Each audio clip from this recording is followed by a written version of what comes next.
Morning. Good evening. This is the regular meeting of the New Canaan Planning and Zoning Commission for October 24th, 2023. Is that reverb?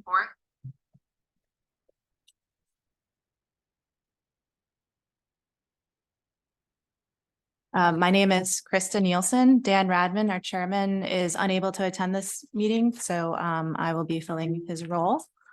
Regarding the format of tonight's meeting, it's a hybrid meeting, which means we have both people here in the room and also people on Zoom. We also have a commissioner on Zoom. The meeting is always broken into two sections. First on the agenda this evening are the public hearing items. For each, we'll read the public notice into the record, and then we will ask the applicant to present their application. Commission members will ask questions during and after the presentation, and members of the public who would like to speak are welcome to do so when we ask for public comment. If you would like to speak during the public comment period, please raise your actual hand or your virtual hand if you're on Zoom, and then we will recognize you and ask you to speak. When it's your turn, please come to the podium, or if you're not here, just give us your name and address and speak directly to the commission, not to the applicant or other members of the public. Once everyone has had the full opportunity to speak and have their question answered, we will decide if it's appropriate to close the hearing. And if we close the hearing, we may deliberate on the application during the public meeting portion of the meeting. The second part of the meeting is this public meeting portion. And during that part, we will deliberate on closed applications and administrative matters, and no public comment will be taken. For people that were here or on Zoom to hear items 6 and 7 on our agenda tonight, which is the sign at Farm and South Road, that item is not being heard this evening, so we'll save you some time. Before we open the meeting tonight, I'd like to recognize some changes on our commission. First, we have 2 alternates who've become appointed as regular members. Mr. Knag has stepped in to fill the seat formerly filled by Mr. Ward, and Mr. Swerdlow is replacing the seat formerly filled by Ms. Tiscornia. Congratulations to both of you, and thank you for your continued service. In addition, we have a new alternate who's joined the commission, Christina Larson. Christina, welcome, and thank you for your service. And do you want to take just a minute or two to introduce yourself to the commission and the public? Sure. I'm Christina Larson. I live in town. I've raised 3 children here and highly volunteered while they were all here, and anxious to continue helping in our town in a new role here with you. Great. Thank you so much. All right, let's do the roll call. Dan Radman is absent. Krista Nielsen here. Kent Turner. Here. John Chris. Here. Arthur Cassavant. Here. John Engel. Here. Chris Herring. Here. Paul Knag. Here. Alan Swerdlow. Here. Tom Benton. Here. Christina Larson. Here. All right. Mr. Benton, I'm going to seat you for the duration of the evening for Mr. Radman. Okay, thank you. All right, the first agenda item this evening is a continued item from last month. It is 637 Valley Road. Upon application of David J. Rucci, authorized agent for Theodore Darnell and Vicky Darnell, owners for a 2-lot subdivision of 7.062 acres of property in the 2-acre zone at 637 Valley Road, map 45, block 277, lot 27. Before I hand it over to Mr. Rucci, I want to just again talk about seatings on this application. Mr. Engel, Mr. Herring, Mr. Swerdlow, and Mr. Benton. I think all 4 of you were not present last month when we started this. Did any of you watch the tape? In which case I can seat you to vote on this application. I watched the tape. All right. Watch the tape. I did not. Okay, so Herring and Benton are seated. Okay. Mr. Rucci, I believe where we left off last month, you were going back to talk to the applicant about deed restricting at least 10% of Thank you. the land on the other side of the river as open space. That is correct, Ms. Nielsen. Let me just hand out to you sort of where we ended up. Thank you.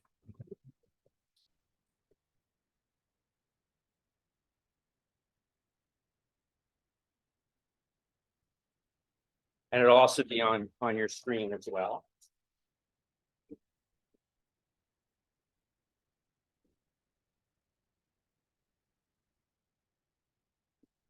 So yes, David Rucci for the applicant, the Darnells, and I did speak to the Darnells about this. Yeah, so if you all remember last time, we came in and we were asking for a waiver of the 10% rule. 10% being part of open space under section 3.04. And I think the big question that came up was, we were making the argument that, basically everything on the other side of the Silvermine River is essentially protected anyway, based on the fact that for the most part, it's wetlands. And I think that the Chairman Radman and others on the commission were like, well, we'd like to know kind of exactly what that means and exactly what's over on the other side of the river. So we had the wetlands staked out there. We actually hadn't done a lot of wetlands work before then because none of the project was going to be on that side of the river anyway. So it wasn't actually something that we had looked into, but it turns out that if you look at the second document that I've given you here, this is essentially what it looks like on the other side of the river. I mean, it's for the most part almost all wetlands in one way, shape, or form, or water courses, or the river itself. You see, there's two rivers that come in here from the Silvermine that sits, behind Valley Road. So what we're asking what we decided to do, if you skip to the next document here, you can see in the hatched area that we're going to dedicate all that under a conservation easement. And what does that mean to you guys? Well, what it means is that it will forever, we're basically giving up development rights for anything that is in the back of that property itself. The fee will stay with the actual lots itself. So it's not like we're giving the land to the land trust or we're giving the land to someone else. What we're doing is we're essentially giving up development rights to that, and it has to be open space in perpetuity. So what happens is this is what they did over on White Oak Shade years and years ago on the Hexamer property, where they gave away the owners of the property during their subdivision, made the determination that they, as the applicants and the owners, were going to conserve the land forever from development rights. The lots themselves can be used, the area still can be used by the people who own the particular lots, but they can't be built on. There can be no structures built on them. It has to continue to be open space. They can certainly clear dead trees and things like that if they fall down, but they can't store brush on them or do anything that would essentially take away the character of this space today. And it was specifically done in that particular conservation easement at the request of the commission. So what would end up happening is the subdivision map that we end up filing would specifically state on it that, in fact, it's a condition of the subdivision approval that a conservation easement be put on this property so that it be at open space in perpetuity as a part of our approval. And, as far as like specific language goes on that, there's a whole bunch of different kind of conservation easements I was looking at as far as like exactly what the easement would say, but each deed would have it. So when we're going to sell one of these properties at one point, that particular deed would have on it, there's a conservation easement, has to be kept in open space, and it'll set forth all the conditions of what that open space actually means. And I was just going to honestly plagiarize what was used for the Hexamer subdivision because it's actually really well done, I thought at the time. And I can provide that language to Sarah, and if you want to give her permission to approve it or run it by somebody on the board, that's certainly acceptable. I mean, the whole point of this is to continue open space, to protect the environment, protect these rivers, protect the wetlands from future development. And that's the intent of the conservation easement, and that's what will be stated in that particular agreement, which will then be filed on the land records as well. So anyone who goes and buys these properties will know that there's a conservation easement that affects the property. That's all I really had, unless you wanted to go through the subdivision again, which I can do. But essentially you need to give 10%. We're giving about 18% in this particular case. But it's not really open space. It's more of conservation easement. And if you look at section 3.04, it says when you're talking about open space that you can conserve or develop under 3.04 2D, asked the commission to, instead of donating the 10% itself, that you come up with some other agreement. And this is sort of what we're asking the commission to, or we're proposing to the commission as far as this open space requirement within the subdivision. So it would be a conservation easement. And I think Sarah, the town planner, last time we were here, there was one that was done somewhere else, which I didn't recall, but we've done streetscape protection. We did on Weed Street. We did a preambulation line where we kept the stone walls there. That was another thing the commission had allowed to happen at that particular time. So it's not always just the 10%, but it's just a part of, you know, how do we conserve when we're allowing people to subdivide? Which of the documents shows the conservation easement? I see the wetlands delineated. The first document, so it's a hatched line. If you look kind of back in the back, you see how that's hatched in the back? Oh, I thought that was signifying wetlands because it says wetlands No, that's In the the actual easement. area that we're proposing. The colored other map document. that's color coded is just, that's actually an old map that we received from 2018, actually. Does the colored one show the wetlands? Yes, that's an actual wetlands drawing from Janig, I think. That's a wetlands drawing of only part of the property though, correct? Just the other side of the property, yes. So I do have a question. I should probably remember this from last month, but is the swimming pool existing? Yes, and that will be removed. That is removed? Okay, Yes. and so from a perspective of the first page of the sheets that you provided to us tonight, where the pool crosses over the property line, that becomes a non-event? Correct. All the structures are being removed on that vacant lot that we're producing. So the tennis court, the paddle court, the pool, all the walkways, all that's going to be removed. Thank you. And I think that it may be not on the map that I gave you, but on the subdivision map, we actually filed with the application does note that. But the structure will be removed. This is Commissioner Chris, just to be very clear on the document, which is in black and white, Yes, the hatched area on the east side of the river, which does not encompass the entire land area east of the river, but the bulk of it, that is going to be in the conservation easement. Is that Correct. correct, sir? And on the colored map, essentially, as I read it, everything on the east side of the river falls under wetlands. pretty much anyway, And yes. without splitting too many hairs. Correct. That would be it. So some of the area that's wetlands would not be in the conservation easement, a small amount. Yes, Some that's amount. correct. That's correct. Understood. Fair enough. And do you have a sample of or a draft of the easement I do not. document? I can provide it. I was, as I said, didn't really know which way the commission was going to want to look at this, but from our perspective, the language would essentially say that it has to be kept open space, cannot be developed in perpetuity. The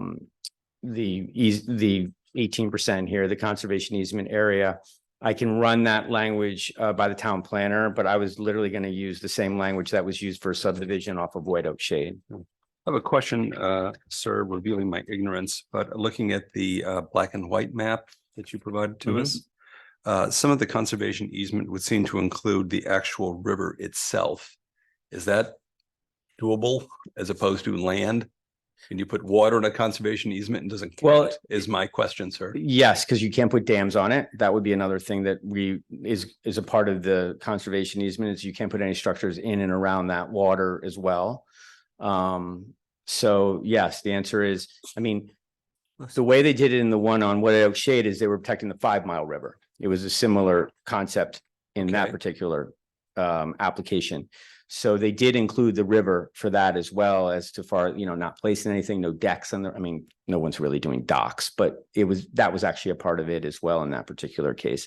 And that's what I've seen actually a little bit in Darien too, with some of their conservation easements as well, is not putting any structures in and around the water, not putting like a floating, I don't know, like some sort of flotilla or anything in the flotilla deck in the river itself.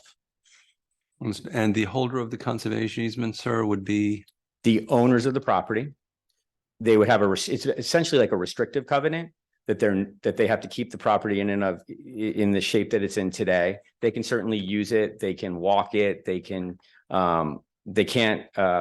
remove dead trees on it. They can clean it and the like, but they cannot build on it or give away any development rights. And I think that it might have been I can't remember which commissioner now, but I think someone was a little bit concerned about potentially selling a portion of the property to another neighbor that might be able to do something. That would not be allowed to happen. If there was a neighbor in the rear of the property, say they wanted to give up an acre or something in the back, and those people wanted to go subdivide, that would not be allowable under this. You preempted my follow-up. Thank you. I think it was Mr. Cassavant. Commissioner Canard, I would just suggest that, be helpful to us in the future, in this type of circumstance, if you could, actually supply the deed and the language. Sure. Obviously, we want to be sure that, this is a covenant that runs with the land, that's permanent. And, so, it really should, we'd like to be able to have it reviewed by our council ahead of time. We can do it the way you suggested it. But I think it'd be easier if you had, if you in the future would consider giving us language ahead of time. Yeah, I agree. I mean, I agree. I wasn't really sure exactly which one to use. And when I was looking around for conservation easements, I was trying to find one from New Canaan. But yes, I mean, like I said, I can certainly run the language by the town planner, who can run it by the town council, if that's something that you would like to have. I mean, I can have that language tomorrow for them. Mr. Ritchie, just, I think you've done exactly what we asked you to do, but just to be clear, don't our subdivision regulations say that the open space that's restricted or dedicated shouldn't be more than 25% wetlands? Correct. That's why That's this why is you're not here. an actual open Right. space. I'm I actually. thought you were asking- going to say that when you said this is not actually open space because, and then you went in a Yeah, different direction. So I because- just wanted to clarify that. Correct. So we're still asking for an exception essentially to the overall open space rule, where you would give 10% of it, and not more than 25% of that 10% can be water course, wetland, or slopes. So we are still asking for an exemption of that particular rule. Which is not, that is not, for only 2-lot subdivisions, that's usually something that the commission has looked favorably on. When you're looking for something different than that, maybe not. Like a 3-lot or 4-lot subdivision. You'd want to see more 10% open space of that particular division than with a 2-lot subdivision. Why not everything east of the river? I mean, that space is not developable anyway. So why did you draw the line where you drew it? That was just what we came up with, honestly, with the surveyor. He said this was the best way to do it without taking in the entire back part of the vacant lot as conservation easement. I mean, you're right. And this is kind of my point last week. You really can't use that land anyway. It's pretty wet back there to begin with. And this just looked to be the best way to divide it. I don't have an answer as to why we didn't do 40%. It makes versus more money for 18%. surveyors because you got to drag him out to find the line every 20 years. Whereas if you just make the line the far river bank. Well, if you wanted to make a condition that in fact, it gets staked in one shape or form, obviously that's perfectly appropriate. And then we'll probably have to do that anyway, honestly, when we go sell the lots to show a potential buyer exactly where it begins and ends. This is Commissioner Chris. I've had some experience with borders that are rivers, and rivers move. So suddenly the river moves this way, your border is bigger, and the people who are losing some land, especially a country, tend to get upset. And so to the extent you make it a river, it is movable. You may have the amount of space, perhaps shrink, expand, and so forth. And so I'm wondering, rather than say the bank of the river or something, whether, because some of it is that, I'm wondering about just, you've just sort of had GPS points where you have this point to that point and that point precisely to demarcate it. And so you're not using a wisdom tree or some other natural barrier that may not be there in the future. And you're wondering, okay, where do we draw the line? If you use GPS points, it's unambiguous. And that's what they did with the other subdivision. They used meets and bounds. So they use specific coordinates for that. So we will use that. I mean, yes, I think they will use, you know, other stakes, et cetera, but yes, they will have that in the actual conservation easement itself will be described specifically. With longitude, Longitude and latitudes, yes, Thank you, sir. yes. All right, commissioners, any other questions for the applicant? Do we have any members from the public, either in the room or on Zoom, that wanted to comment on this application this evening? If so, please raise your hand.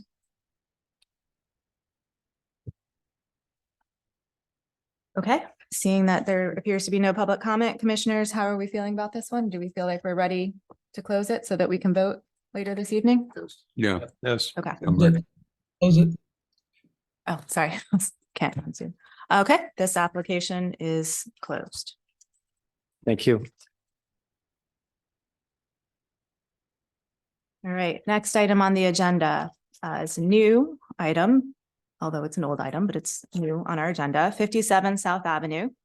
Upon application of Amy Zabatakis, Rucci Law Group, LLC, authorized agent for St. Aloysius Church Corporation owners for a special permit modification of plans approved April 17th, 2023 in the apartment and business A zones at 57 South Avenue. Ms. Zabatakis? This is Commissioner Canag. I'm disqualifying myself on this one. Okay. Kanag is recusing. Anyone else? We're all good. All right, Ms. Zabatakis, take it away. Hi, good evening. Sorry that I'm not able to be there with you in person. Thank you for hearing me on Zoom. Amy Zabatakis, Rucci Law Group, for the applicant, St. Aloysius Church. I also have with me tonight Ted Malone from Redness and Mead, the project architect, and Michael Tribe, Redness and Mead project engineer, and Michael Tribe, the project architect. We're all on Zoom tonight. So hopefully you all remember the St. Aloysius redevelopment application. It was not that long ago. We had 3 meetings, January, February, and March of this year. And ultimately, with some changes, the redevelopment of the education building was approved.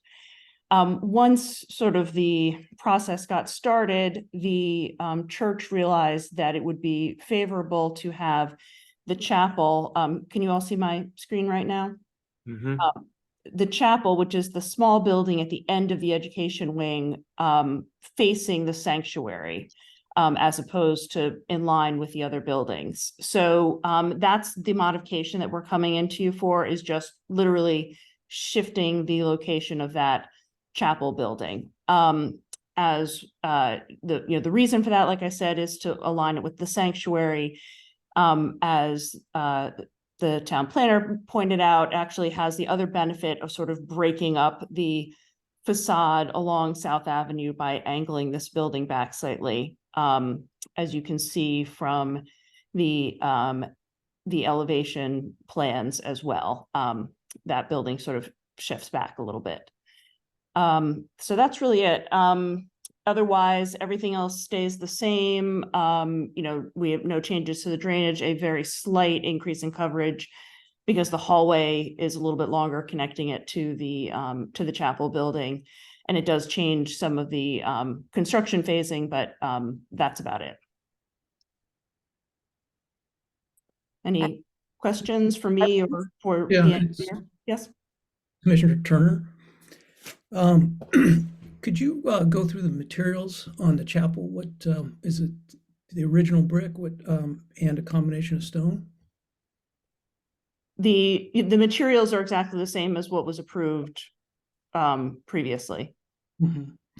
I would agree that it does help. The elevation breaks it up a bit.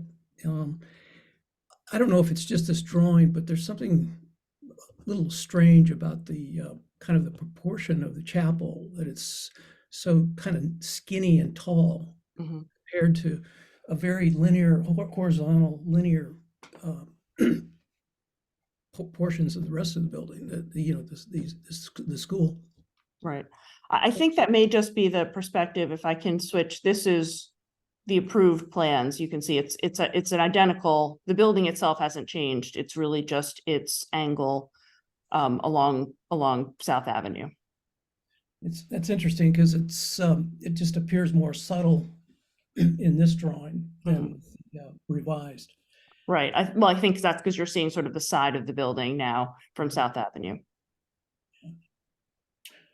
Okay, thank you. Commissioners, other questions?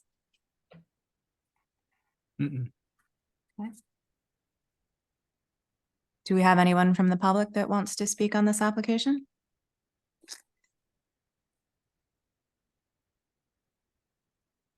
Okay. Commissioners, are we feeling confident we could close this and make a decision this evening? Yes. Yes. Yeah, yes. All right, then this application is closed. Thank you all very much. Thank you. Moving along, item number 3, 17 Turtleback Road West. Upon application of David J. Rucci, Lampert, Tui and Rucci LLC, authorized agent for Wiley and Lauren Scher owners for a special permit and site plan approval pursuant to sections 3.4.C.1.C and 3.4.C.7 and 8.2 to allow a detached barn of 1,225 square feet within the 150-foot front yard setback area of Turtleback Road and Turtleback Lane West in the 4-acre zone at 17 Turtleback Lane West, map 28, block 31, lot 69. All, in terms of seatings, all commissioners present are seated, including Mr. Benton for Mr. Radman. Any recusals on this one? Then Mr. Rucci, whenever you're ready.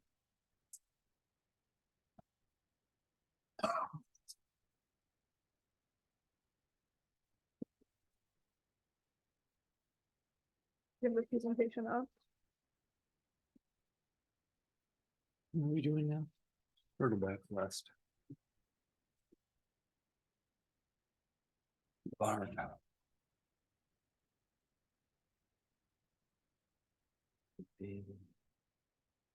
I don't know. It has to be in your drive, probably.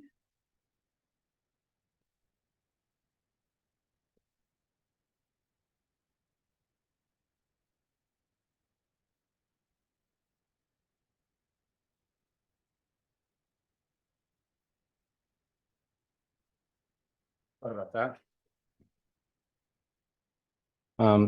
Thank you. David Rucci, Lampert and Rucci. I'm here with Wiley Shear, representing Wiley and Lauren Shear. Also with me this evening is Keith Simpson and Bill Pollock, who did the wetlands application for them and also did the site plan work. So you'll hear from them a little bit for that. And then we have Jim Mortelli, who is the manager of Barnyard, which supplies these sort of pre-made barns, which I think you're going to be seeing a lot more of. I've seen a lot of his work coming through. This is the first one I think I brought to this commission, but I have a bunch of others that are coming through as well. So this evening, I'm representing the Shears. We have a situation where, once again, we're looking at a piece of property that's on a corner lot. And so it has 2 front yards. We're proposing to build a workshop barn on this property. Here's just sort of the front of the property on Turtleback. Here's the Turtleback Lane and Turtleback Road, sort of what it looks like coming down from Turtleback. And then this is what it looks like going down Turtleback Lane. So you can see that this corner lot actually has a lot of screening on it right now, which is important to this particular project. Here's the survey of the property. You'll note that the barn is going sort of right off the driveway here. It's a little bit better picture here. So as you come in the driveway, you'll come in through the center of the driveway. There's already a cutout right here, and the barn sits on top of that. And I'll show you a better picture of that as we get closer. So here's sort of coming into the driveway, and then the barn's going to sit right up in this particular site. The barn's at 12,028 square feet. So under the special permit criteria, we need to ask for both a special permit of any detached structure over 1,000 square feet, which this one is.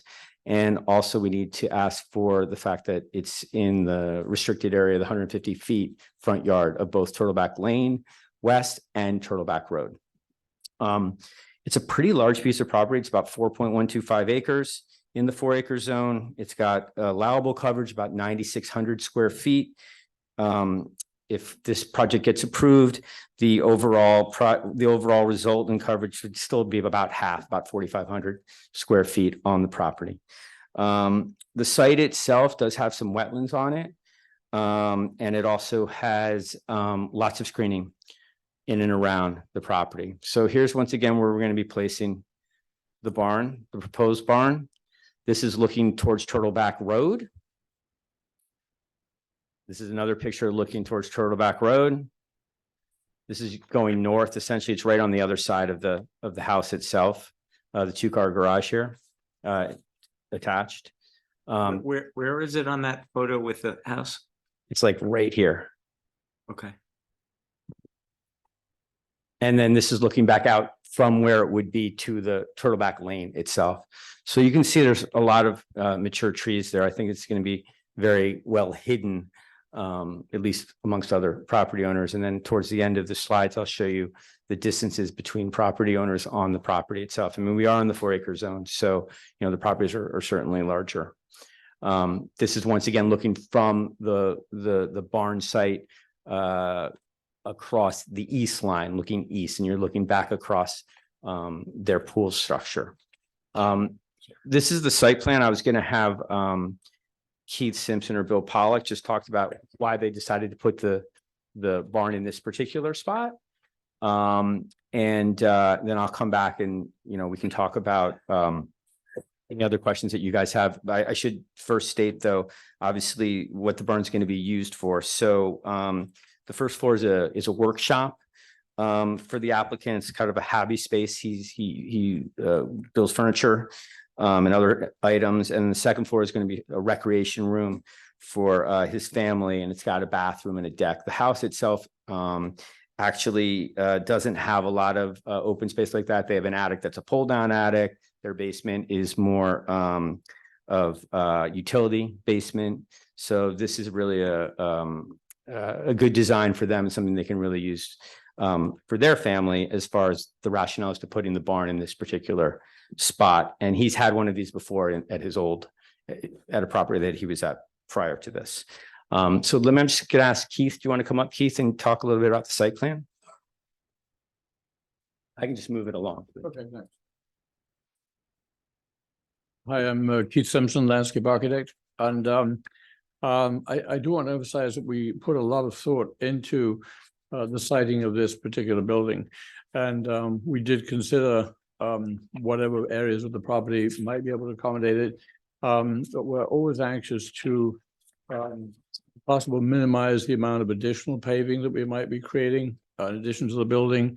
And so after a good little consideration, and with the client being very much a participant in the planning of it, I think we've come out with a plan which basically doesn't actually increase the amount of driveway.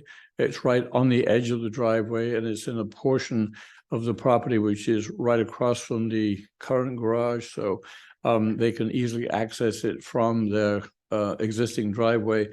And I think it's the most minimal impact on the property for the benefit of the owners that we could come up with. But then also in terms of siting it, the 150-foot setback from front yard in a 4-acre zone is really quite a tough setback. It's a long way, 150 feet. And so we can, in this case, get it to be almost 90 feet away from the road on one side and almost 80 feet from the road on the other side. And as David Rucci pointed out, it's pretty heavily wooded between the driveway and where this building will be out to the road. So I think it's very, very well concealed in terms of neighboring properties, if they will be concerned about it. I think it's a handsome building. The barn buildings are really very good looking. They look as though they are sort of classic New England barns, and they're a very welcome addition to a lot of properties here in town. So I think it's a building which is going to be an attractive addition to the property. But in terms of the siting of it, there have been one or two complications or challenges, I would say, for us. We will be rerouting a portion of the septic line. The septic line runs under that portion of the building at the moment. We've been through all aspects of that with the health department. Jenna has signed off on our plan to put in a new septic tank and run a new line under the driveway. It's not a unduly complicated system, but it's just simply we could not continue to have it. We couldn't have it running underneath the foundation of the building where we want to put it. As David Rucci mentioned, there are a lot of wetlands on the property, and while those are opportunities in many ways, there are also constraints in others, and so that actually was an influencing factor as to where we sited the building and how we worked it out. And so we did work closely with Kathleen Holland, made her fully aware of everything that we were planning on doing. And she and her commission are approving of what we've planned to do in terms of its proximity to wetlands. And so I think with that, maybe Bill Pollock will tell me if I've missed anything. So Bill, if there's anything you want to add at all. Bill Pollock, landscape architect with Keith Simpson Associates. I'll just add with the plan that you can see before you now is an enlargement and is able to show us more about the planting that we have planned. So we are going to landscape any of the areas that are disturbed. We have all native plantings to go in, about 18 shrubs and 70 herbaceous plantings, and then seeding as well. It's identified on that landscape plan. They're rendered there. You can see the groupings of plantings. On the backside of the proposed barn, you'll see as well, there's a larger area, and that represents a planted swale. So the leaders from the barn, the roof leaders from the barn will discharge into a swale that then has vegetated, which will help uptake any nutrients or any thing that might get into the water to improve the water quality before the stormwater enters the existing drainage system. That approach was looked favorably on by the town engineer as well. Just a question, do you actually have approvals from wetlands? We have a wetlands permit, yes. You do have it, thank you. Yeah.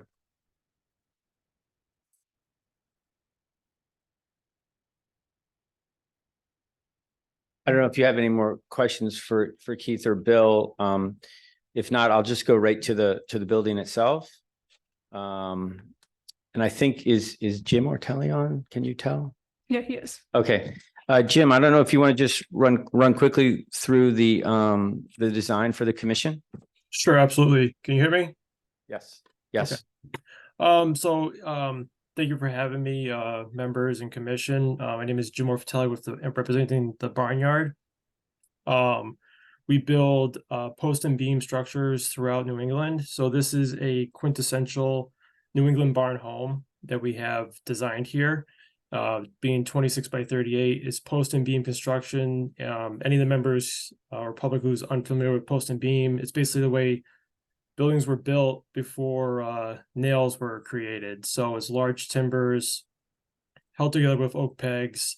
But this 3,000-year-old design has been brought up to today's technology. So it features hidden fasteners, steel components to meet all the requirements of today's building codes.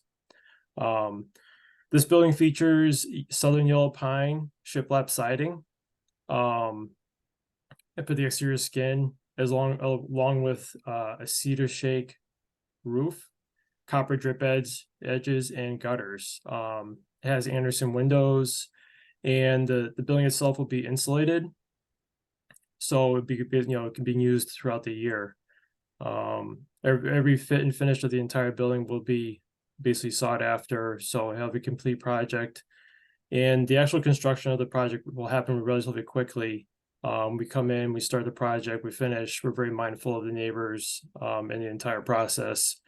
So you can see here in the 3D renderings, kind of shows the larger timbers of the entire structure, and it also features an exterior deck, which is 10 by 18, so we can get a nice view coming out the second floor. Does anybody have any questions? Just in the category of It's, minor question, it says Marvin Windows on the window schedule. Oh, my apologies. Yes, Marvin Windows. Yep. it's, I'm sorry, Commissioner Turner.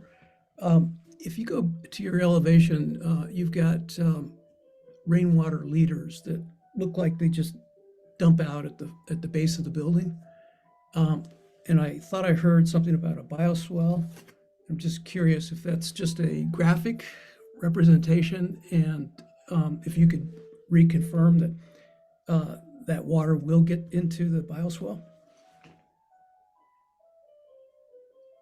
Yes, Mr. Turner, the Simpson team is saying, yes, it is going into the bioswale. Okay, thank you. I would like to ask a question. Commissioner Swerdlow, was your motivation, I'm curious about your motivation to place the barn here. And my question is that it's a rather large piece of land. You had other opportunities as well. Did that motivation come partially by the fact that you wanted to minimize your driveway? The placement of the barn is Oh, the yeah, question. yeah, it certainly was, actually. We always try to minimize the amount of increasing impervious surface. So it seemed an ideal location for us.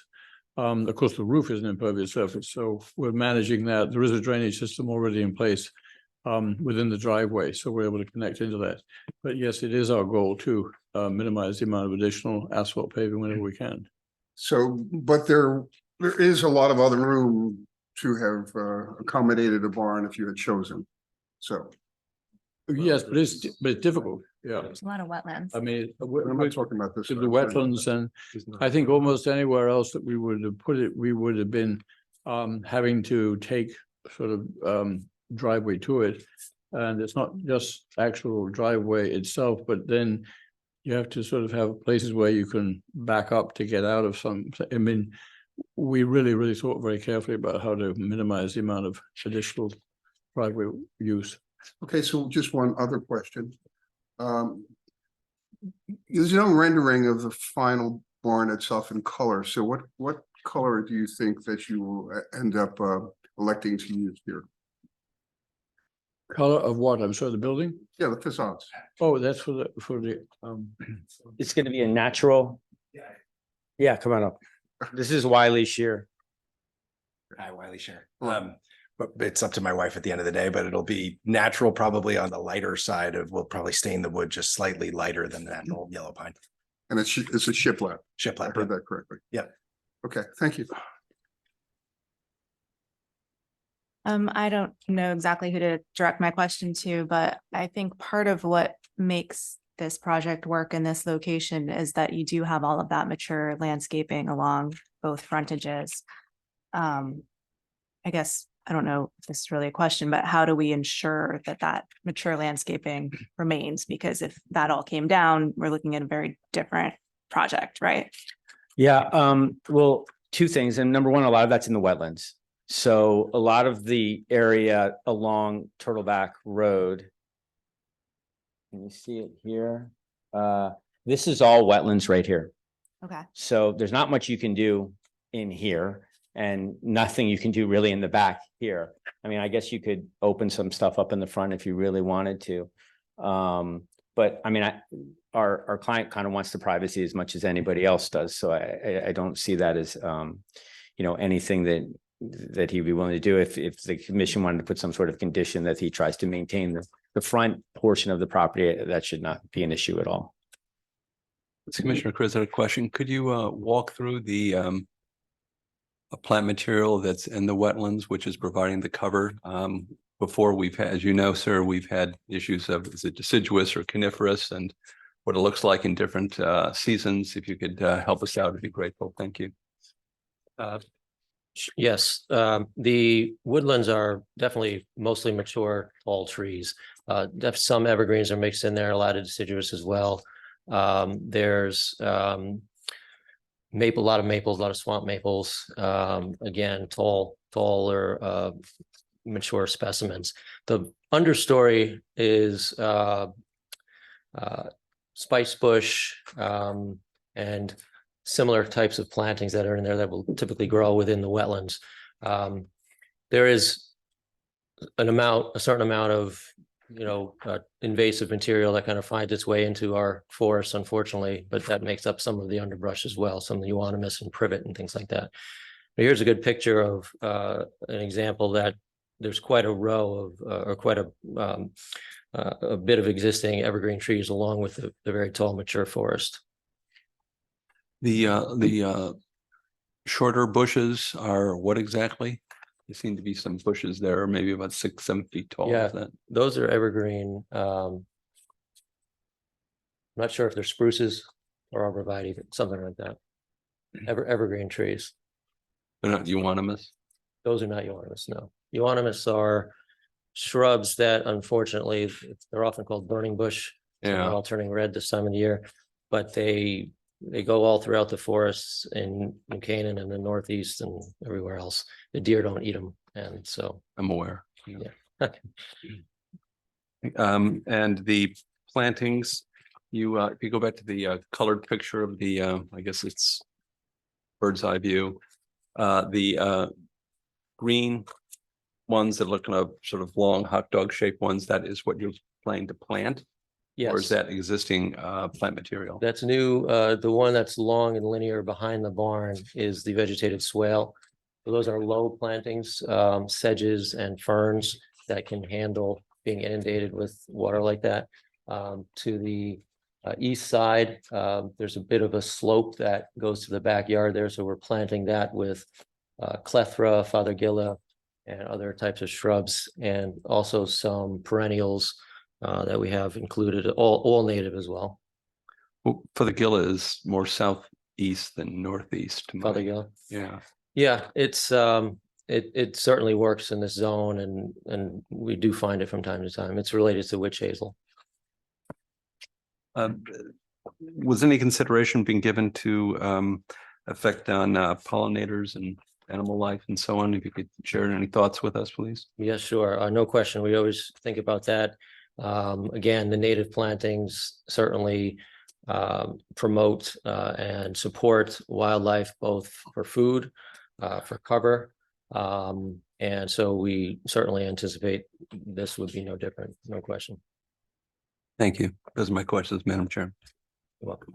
Commissioner Badman, a question if I could. Slide 10, if you can go up to that slide.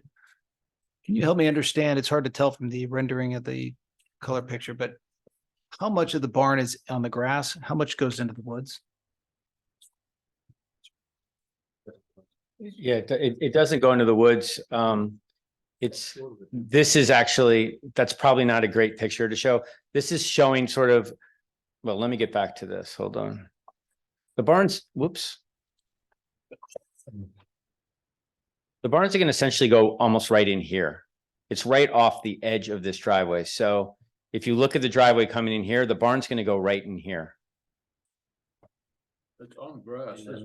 It's on grass, this particular grass, but not that grass that I was showing you before, is the back lawn. Not this front side lawn right here. I guess as we've seen excavators take some liberties when they prepare the site and they start taking out dead trees or things they don't like. How are you going to protect the woods? Showing that that's really shouldn't be impacted by the barn. Shouldn't be impacted at all. And we also have a wetlands permit that doesn't allow us to go a certain amount of area because the wetlands is sitting right behind kind of where this barn is about to be placed. So we do have, we will have wetlands oversight as well when we start this construction. Okay, does that? I mean, yeah, I mean, the answer is the contractor has to have our plans, has to be able to follow what we're trying to do here, knows where the site is, knows where wetlands are, and that's all we can really do. I don't know if there's another way to check that. We have silt fencing. I guess there'll be silt fencing as well to set up that area.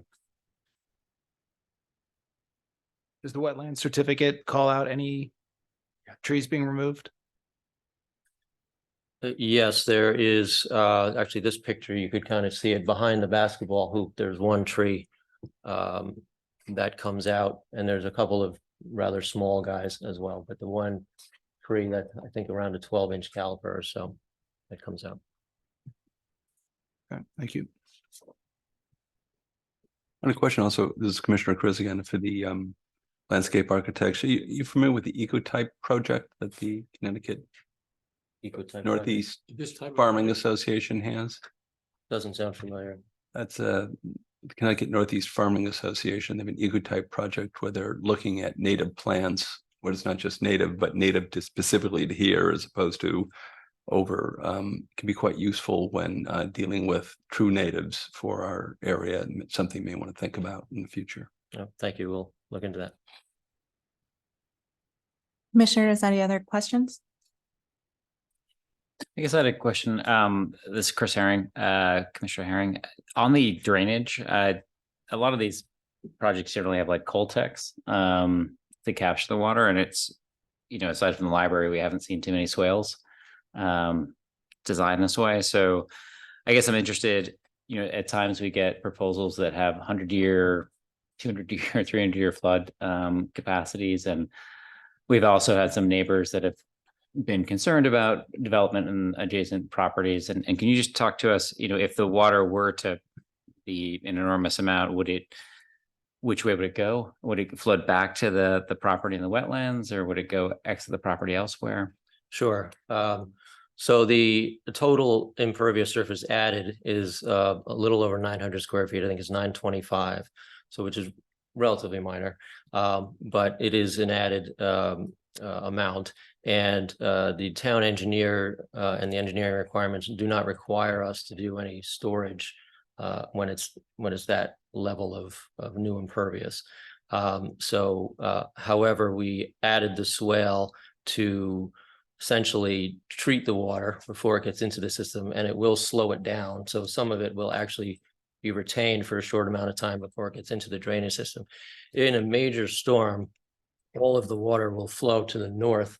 You can kind of see in this image that little bit of yellow on the top of the plan there is a section of wetland, which is that close, and there's a pipe that outlets into that wetland system, which then goes into a pond even further north on the property. So in any major storm event, that water will end up in the wetland system. It would not get onto the roads or into any neighboring properties. Okay, so just to reiterate that, I just want to repeat it back to you. So even if the swale were to be, you know, overcome, the water would actually remain largely on the property and actually flow to the wetlands that are also on the property? Yes, definitely. The swale is not designed to retain significant amount of water. So yes, it definitely would end up into the stormwater system, which goes right into the wetlands, which is appropriate. I mean, wetlands are those, we have such a significant wetland system. There's over 2 acres actually of the property is wetlands. And so wetlands, part of their function, I'm sure as many of you know, is flood attenuation. So it would certainly do its part on this property. Okay, thank you for that. And then the second question I had was just maybe on the height of the barn. So I think in the 4-acre zone is a 30 foot height. And so I don't see a lot of soil disturbance planting. So it seems like the average grade will be basically what it is today. And Yes. No, sorry, I didn't mean to interrupt, but yeah. yeah, so it looks like it's 24.5 feet and then plus the cupola, but is the cupola less than 5% of the roof area? I don't know that. I'm not sure what the size of the cupola is. I don't know. One of our regs says that the cupola isn't counted if it's less than 5% of the roof area. From a height perspective, the cupola, I think, adds another 4 feet or 5 feet. So Yeah, I think even if it did, we're still under the 35 feet for total height on that. Accessory 30. structure, it's 30. It's 30 feet then. But It's close. it would be, if it did count, it would still meet the 30-foot requirement. Okay, thanks for that. That's what I meant to say. Yes. This is Commissioner Cruz had a question on lighting around the building. Anything you could share with us, particularly light invasion potentially for neighbors?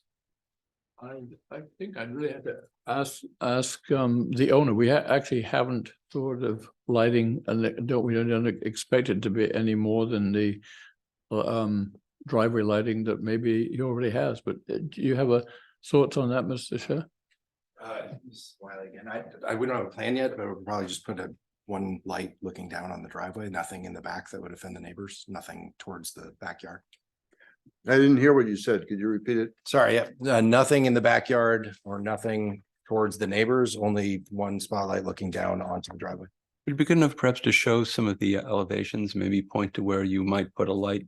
I assume this is like an exterior light by the door is what I'm hearing. If you just point to it so we can understand exactly what you're planning, sir.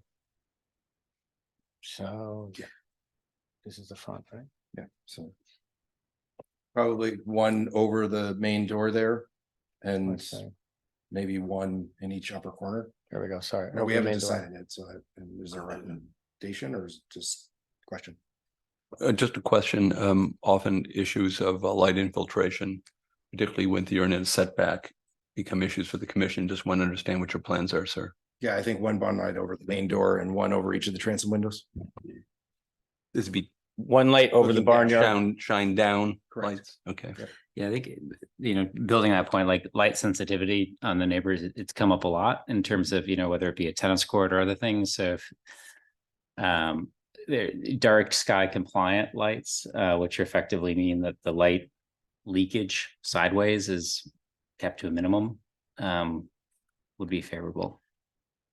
I mean, yeah, for sure, we'd have to comply with all the lighting codes anyway with the town as far as what we're going to put up. And I also think that, we are pretty well protected, I think, in this particular area as well, as far as where the barn's sited and where the, landscaping is. It's not like we're in, like on Harrison or something where everything's much closer. So I don't think that's going to be much of an issue, but obviously, there are going to be safety lights, some decorative lights in these 3 spots. And they'll all be to code, to the town code as far as lighting goes. This is Commissioner Cruz again. So this elevation, this is the one pointing towards the existing house? Yes. It's pointing towards the house. Okay, thank Yes. you. Our town code doesn't actually specify dark sky lights. So, but we have with the special permits been adding the requirement. Oh, okay. When they kind of are closer to the borders. So for example, with the police department, we ask that they, given they're in a residential neighborhood, it's a different circumstance, but we ask them to spec out, dark sky compliant, which basically means lighting cast down. It doesn't necessarily add cost to the structure. It's just more of a design. Understood. I don't know if there's any more questions for anyone. I was just going to run through sort of the neighborhood and how far away the neighbors are, if that's okay. Please do. So I just always like to kind of just show the Google map as to where this particular property is going to, where this particular barn is going to be, and then how far away it is from neighboring residents. So this is just sort of an overview of the number of feet from where this is going to be. And then I just took sort of a Google slide as to, where the barn's going to sort of sit and then how far away the nearest houses, are from that particular site. So you can see, it's very dense out there anyway, this particular area, and they're all 4-acre zones as well. It's a 4-acre zone anyway. Most of these lots appear to be 4 acres. Not all of them are, they appear to be. And then as I was driving down, I actually saw a barn that was, in the front yard, and it's just similar, showing that it is a kind of a part of the neighborhood. This is off of Turtleback, just kind of right before you come down the hill, towards Turtleback Lane West, which is where this particular house is. So here's just the distances on a Word document. So, so we are requesting that the position of this barn over 1,000 square feet within the 2 150-foot restricted areas. It is obviously over, it's outside the 50-foot setback. But obviously, as we know, anything within 150 feet, this commission needs to approve vis-a-vis a special permit. The applicant has taken a lot of time to put this in the right spot. There are a lot of wetlands on the property. There's a lot of screening on the property. They're going to be still way under coverage in this particular site. And, they're going to end up about 4,500 square feet when they have about 9,000 square feet of coverage, notwithstanding there's a lot of wetlands. So how much they could really use is, who knows? It's not going to be, it's going to be used, as I said earlier, it's just for sort of a wood shop on the first floor and a recreation spot on the second floor for the children. And we're requesting that the commission approve this based on its current location and the size of the building. It fits within the special permit criteria. We're adding more additional native plants to the property. I did get a call from one neighbor who I just ran through the plan with this morning, and he was fine once he found out exactly what was going on. It's still going to be a single family house. We're not adding any more cars or driveways or anything of that nature. So we believe it fits well into the landscape of the 4-acre zone and obviously into the neighborhood itself. I don't really have anything else. We have a wetlands permit for it. We are going to be removing this. We are going to be relocating the septic system. And other than that, we'd be willing to put any sort of condition on for the front if you thought that that was necessary, the screening in the front of the property. Yes, sir. Just a point of clarification, the only exception you need from us is the 150 feet based on it being a front yard setback. If this was a side yard, the requirement would be 50. The survey you show delineates the 50-foot setback. Yeah, well, two things though, because we're on the front on both sides. So we have front on Turtleback Lane West and on Turtleback. And that's why you both need of an them. exception. And also we're over 1,000 square feet. Exception is also just an incorrect term. I want to be clear. We're not granting an exception. You're granting a special permit. An exception would be more like a variance. Right, versus okay. not. Just want to be clear. Point taken. Okay, so the special permit is only really because it's a front yard. It's within over 150 1,000 feet. It's beyond the setback. If it was in the setback, it was 30 feet away. I'd have to be in front of the variance board. I wouldn't be here. But it's 150, it's within that 150 feet. From 50 to 150 feet, it's 88 and 86, I think, or 79 and 89. And also we're building a accessory structure that's more than 1,000 square feet. So anytime you build an accessory structure that's more than 1,000 square feet, you also have to come in front of this board, regardless of where it was. Do you have to go before wetlands because of your proximity to the wetlands? Correct. Have you already gotten that? Yes, we can't open up a hearing here unless we have that approval. If they had denied us, we wouldn't be here. John, there's a copy of that in there. The wetlands approval? Yeah, it's in the file. Oh, I didn't see that on the. Yeah, so we had to go in front of wetlands ahead of time to be sure that they would approve the location because there are a lot of wetlands on the property. Okay. Commissioners, are we ready to take public comment if we have any? Yes. Yeah. Yes. Yes. If anyone from the public would like to speak on this application, please raise your hand.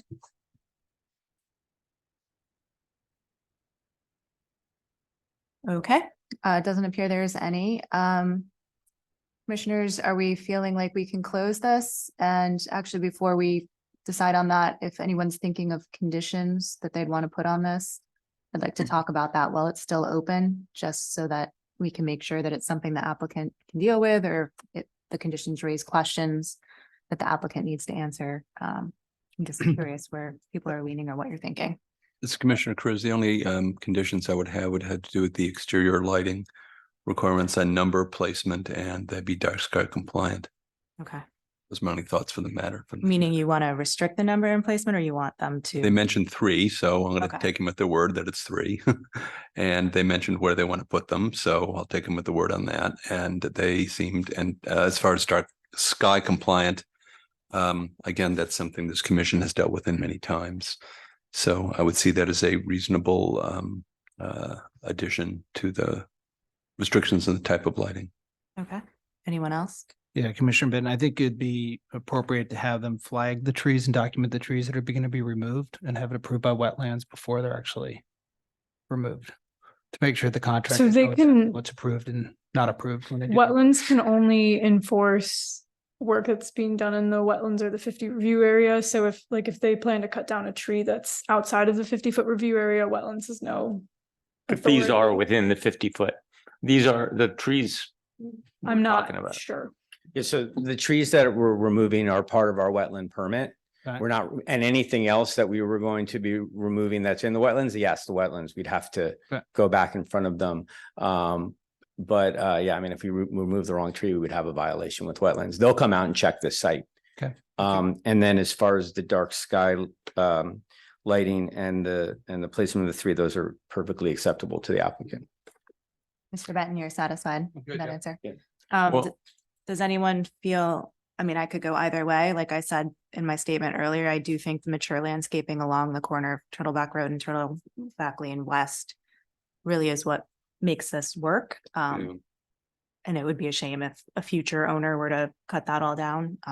I don't know, Sarah, if there's any precedent. I for us. feel that that needs to be a condition, but maybe it's already covered because it's within 50 feet. That entire corner is is within 50 feet of a wetland. So maybe we're being redundant, but I don't mind being specifying that. I like that condition.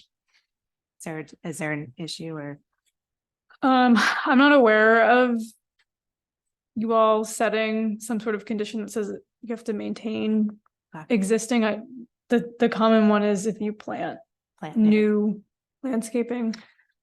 And here's why, because the applicant is saying that although technically this is in the front yard setback, practically speaking, this is not his front yard. If you walk out his front door and you look forward and you look 45 degrees, you know, or 60 degrees in either direction, you're not you're looking at his front yard. You're not looking at this barn. His barn is in the side yard, and he wants the consideration as if it was in the side yard. Well, side yards typically have, you know, a good, yeah, I mean, We don't have any requirements though that you have to have landscaping in a no, setback. no, You but can do your setbacks. I disagree with you. I think that it doesn't matter to me that there's no precedent that we ask for somebody to maintain a screen. I think you can still ask for it. Yeah. This is Commissioner Chris. Again, this is wetlands area. These are volunteer trees. I have to believe are volunteer trees. Only the wetlands is only the light green area. Yeah, but still part of it, but yeah. I mean, I guess if they're planting the new landscaping around the barn with the swales, I mean, maybe that's good enough, right? Like, It's not gonna grow, it's just low shrubs. This is one of the more interesting applications. I believe we've seen this, Commissioner Cassavant, in a while. For a different reason, is your effective use of the property here is extremely high. I appreciate what Mr. Simpson in particular has probably done here to try to make this work. But if you actually look at your effective coverage and you look at the amount of wetlands that's here, you got to be not at whatever percent Mr. Rucci necessarily said, but probably effectively double that or whatever it is. I think that asking to maintain and I think it's gracefully done. I feel this is a wonderful project, but I think that to ask that the owner or any, and I'm not even concerned about this owner, but some subsequent owner who might decide to want to chop down all those trees, I think that to ask that those trees be maintained is appropriate because they've done a wonderful job. I think this team has done a wonderful job with this particular application. But we're allowing a very large barn and the effective coverage when you consider how much of the property is wetlands that can't be used is quite high. I think to ask simply to maintain the property is a reasonable condition. My only chap is, this is Miley again, those three scraggly trees in the front, we might want to replace those with something that's prettier, but if the that'd be fine. request is to maintain or replace the older stuff with newer stuff, we're very happy to put that in and think you should for the next owner, although I will die in this house. Let's hope not. I would recommend, maintain does mean that they are allowed to cut down and just replace. Right. Well, for maintain that this is Commissioner Chris, I mean, you have trees that have illnesses, disease, they get hit by lightning, they get knocked over in a windstorm. This stuff is natural, and you'd want to replace that damaged plant material with something different. If it's maintained, it's what the word also the issue of maintain to the extent you have exotics in the trees there, and one needs to be cut down for some reason because it's damaged or dead. replacement with a native, which is something I would advocate. I think it makes it. That's certainly an improvement on what I Yeah. was suggesting. If you could phrase that in a reasonable condition. Maintain the what's it, picket line, the existing. I don't think we have to do Okay, the wording okay, but, right now. I just wanted to kind of get fair a enough. sense where everyone was so Fair that if there are any things we needed the applicant to give us feedback on. Is there any, I just had a quick question. I assume, will it be an all electric building? Meaning, I see the utilities line, but I didn't see any specifications on whether there's going to be a mini split in there.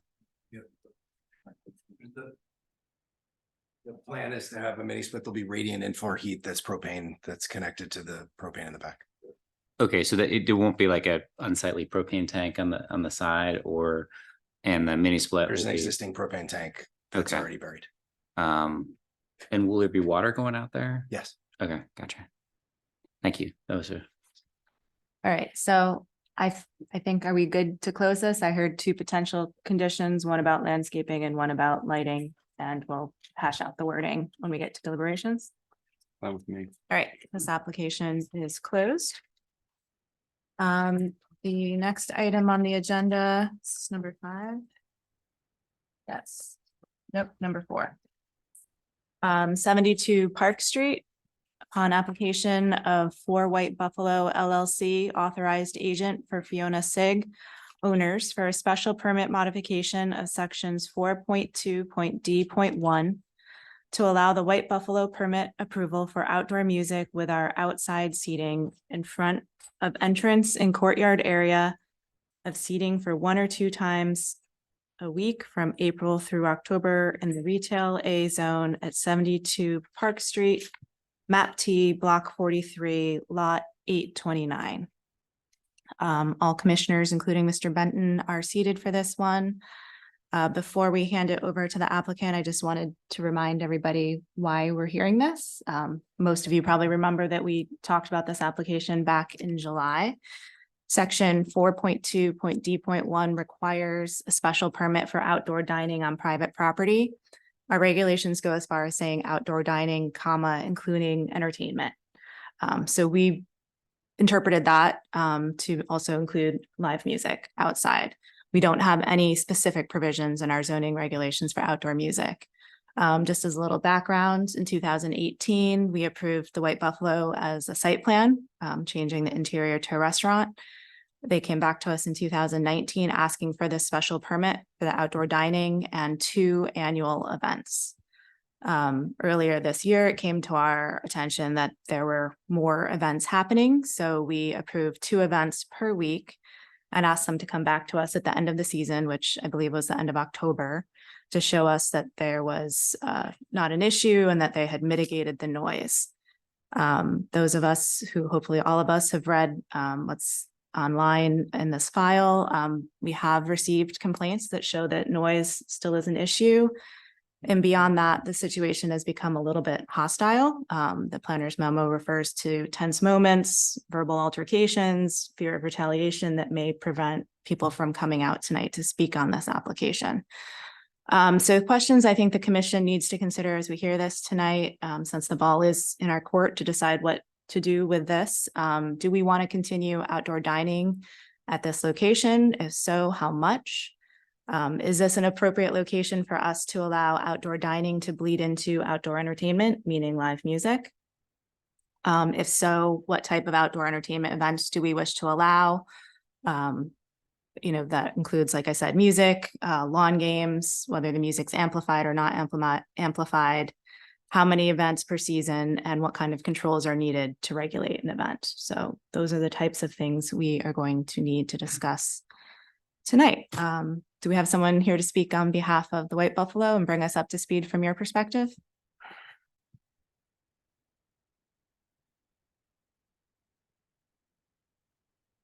How you doing? I'm Dominic Valenti. This is my partner, Dave Tonkovich.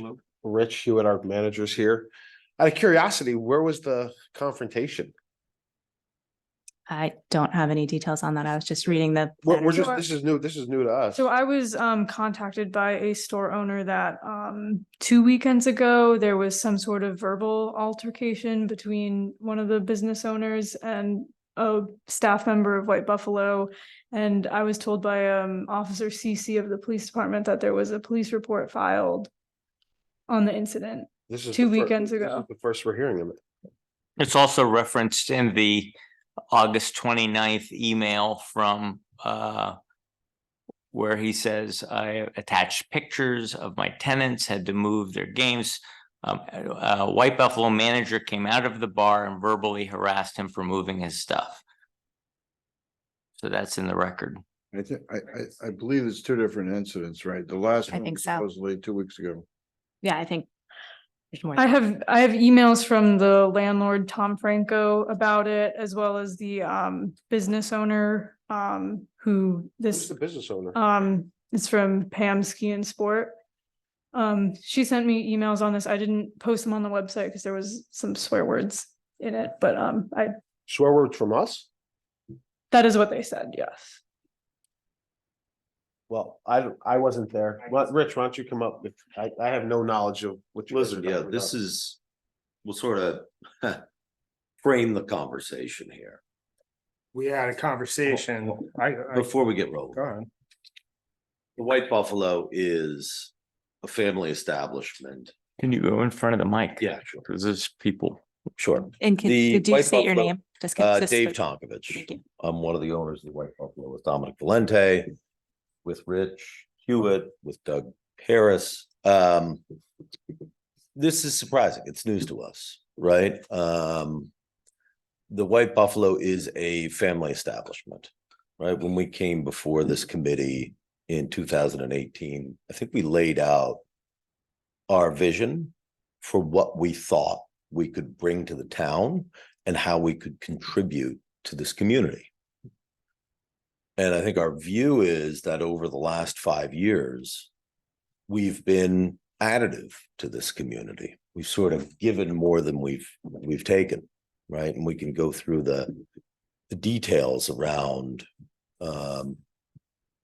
not just what we think, we add to the downtown, but how we support, local charities, local activities, you name it. We're the first ones to support.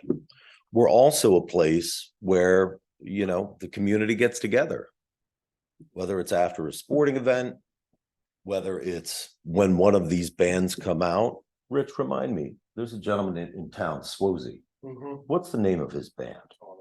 All Night Thing. We had All Night Thing playing at the White Buffalo about a month ago.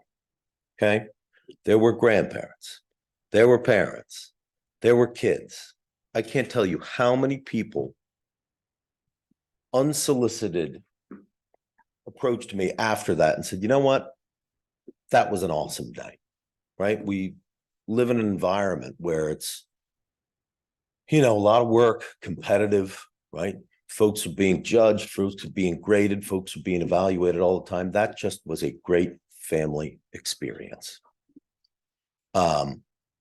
So, when someone or a few folks sort of say, hey, we're gonna shine the light on that, right? And try and identify a one-off situation. I'm not sure that really characterizes what the White Buffalo embodies, right? And I think talking about an isolated incident here where, it sounds like someone, has a pretty serious issue, right? If they feel like they can't turn up and speak on their behalf, I can guarantee you that is 100% unequivocally inaccurate, right?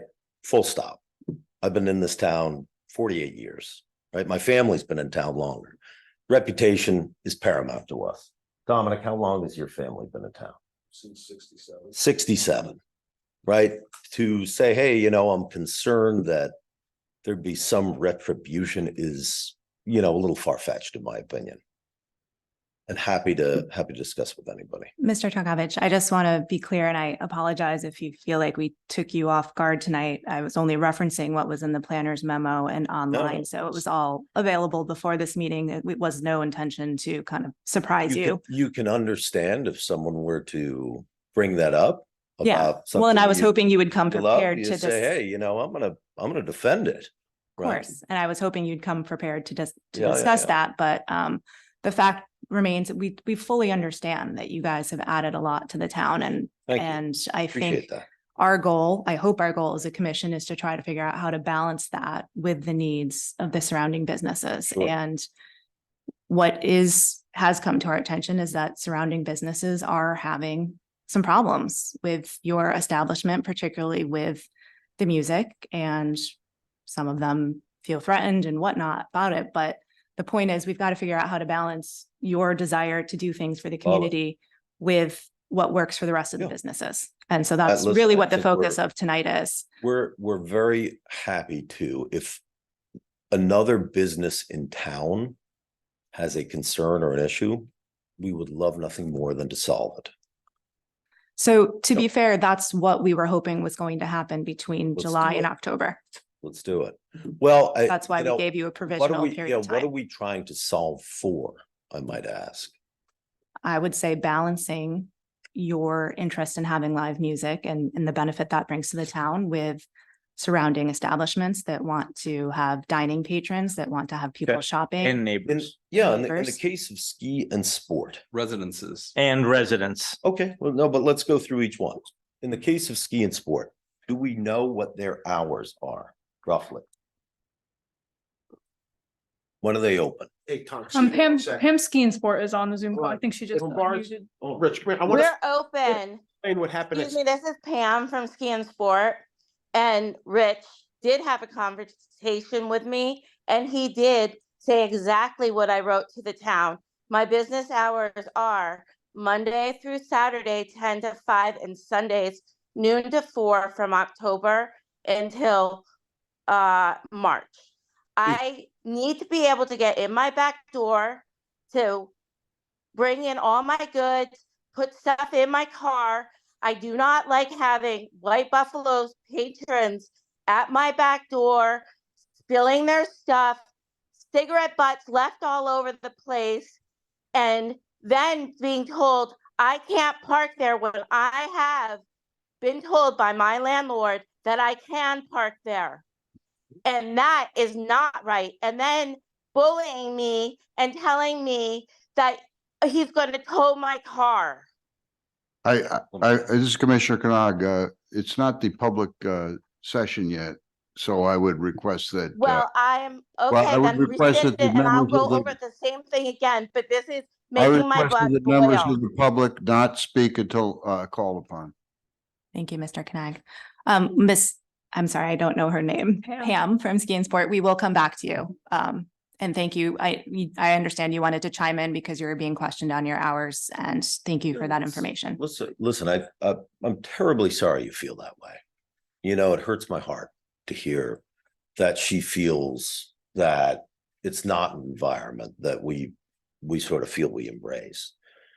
I think we'd be very, very happy to say, hey, we're never going to have a band during the hours that she's open. Fair? Yeah, but I don't think she's alone. When we heard this application back in July about allowing music twice a week, we had Chef Louis in here who's trying to run a restaurant and serve dinner. And he can't hear what people are ordering, and the staff in the kitchen can't hear each other as they're attempting to work. Yeah, we've So- talked through it, and So, I mean, I'm saying the I- problem is no, larger I- than just I- ski and well, sport. let's do each one of them. So ski Well, and I don't sport. think that's the point. I think the point is, how do we balance what you guys want to do, which sounds like you want to have live music twice a week. Is that still what your agenda is? Can I answer the Chef Luis question? He and I talked about that. And I said, Chef, I am very sympathetic to your situation here. Right? I said, listen, whenever in business we have an issue like this, right? We try and move from anecdote to data.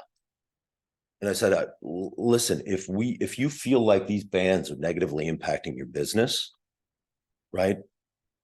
and you say to me, hey, on nights where you have bands, my business is down X%, or I have fewer tables, or I have X less revenue.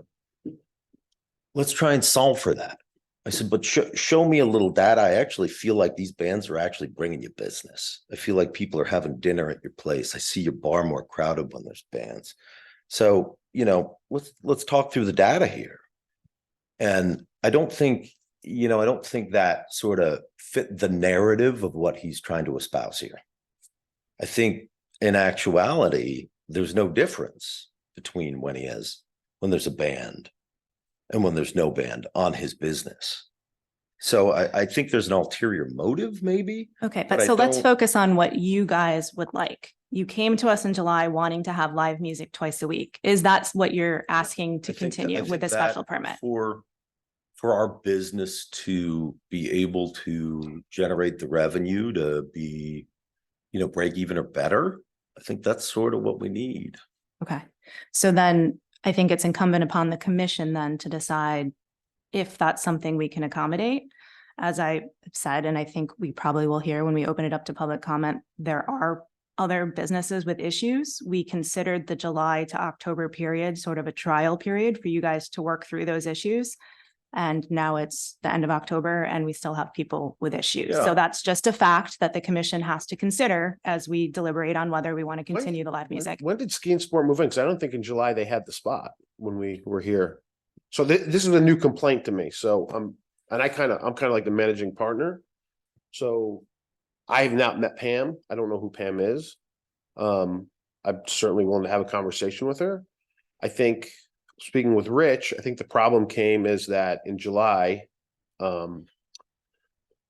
we had to get fire marshal approval to be roped off and have a section designated, which we did.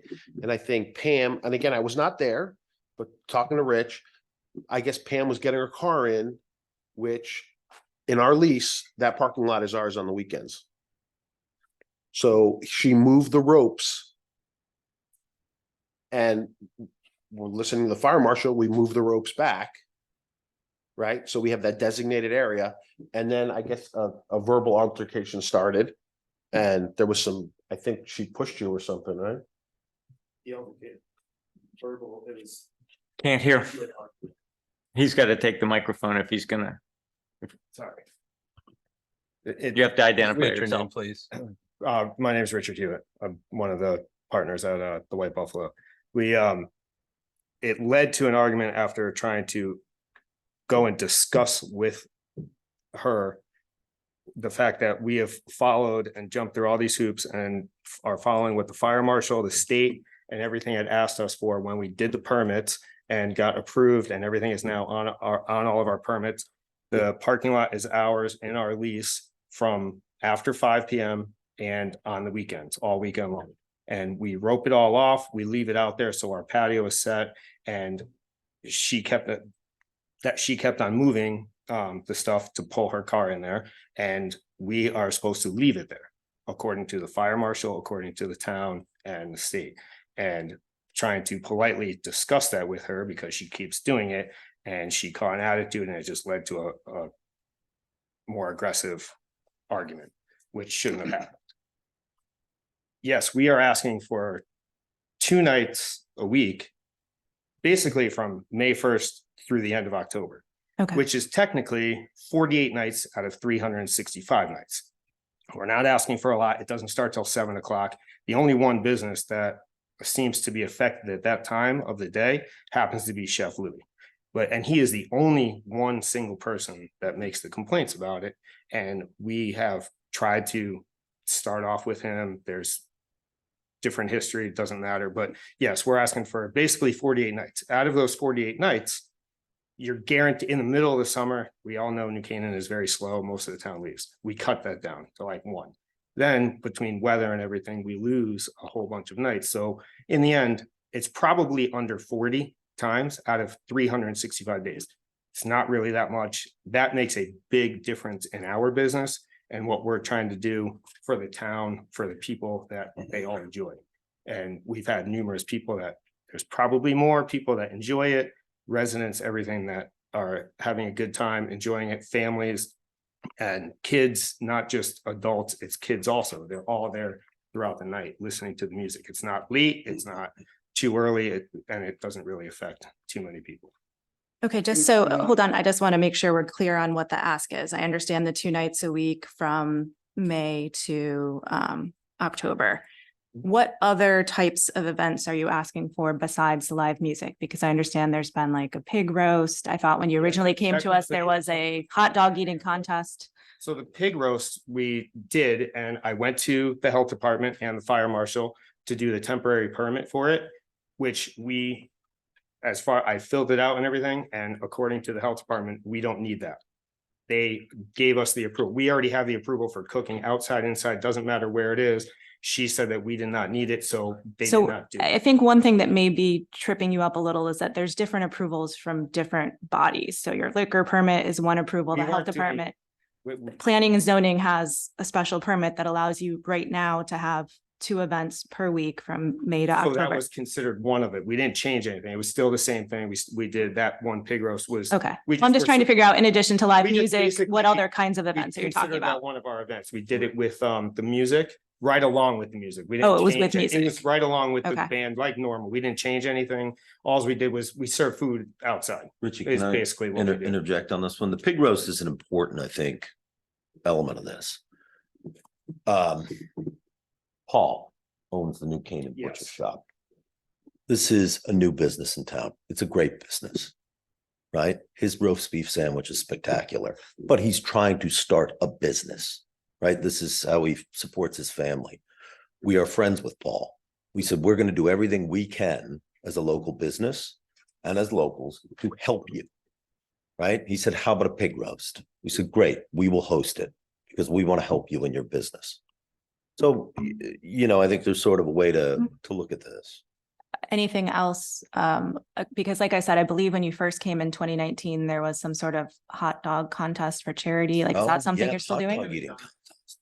Okay, We haven't that's done it not in still a a few thing. years, but generally the other things that would be done under the auspice of charity. In that particular case, there was some gentlemen in town, I think lifelong New Canaanites, who raised, $20,000 for leader dogs for the blind.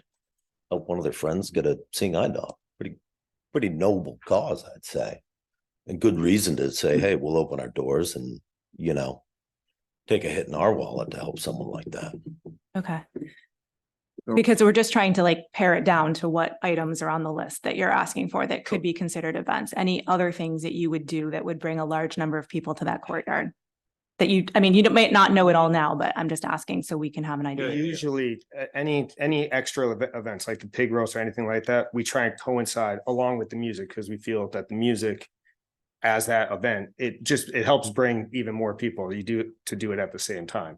And the pig roast was one that happened to, there was a ton of people that came and thought it was great. And the turnout was fantastic and we got great feedback from it. Richie, So would we do any more than 2 events, regardless of No, what I they mean- are in a week? no, most of the things are it's usually on the weekends that would most likely happen. And if it happened to be, we tried to do one for, we just did help do the fundraiser for East School and West School last week and this past week.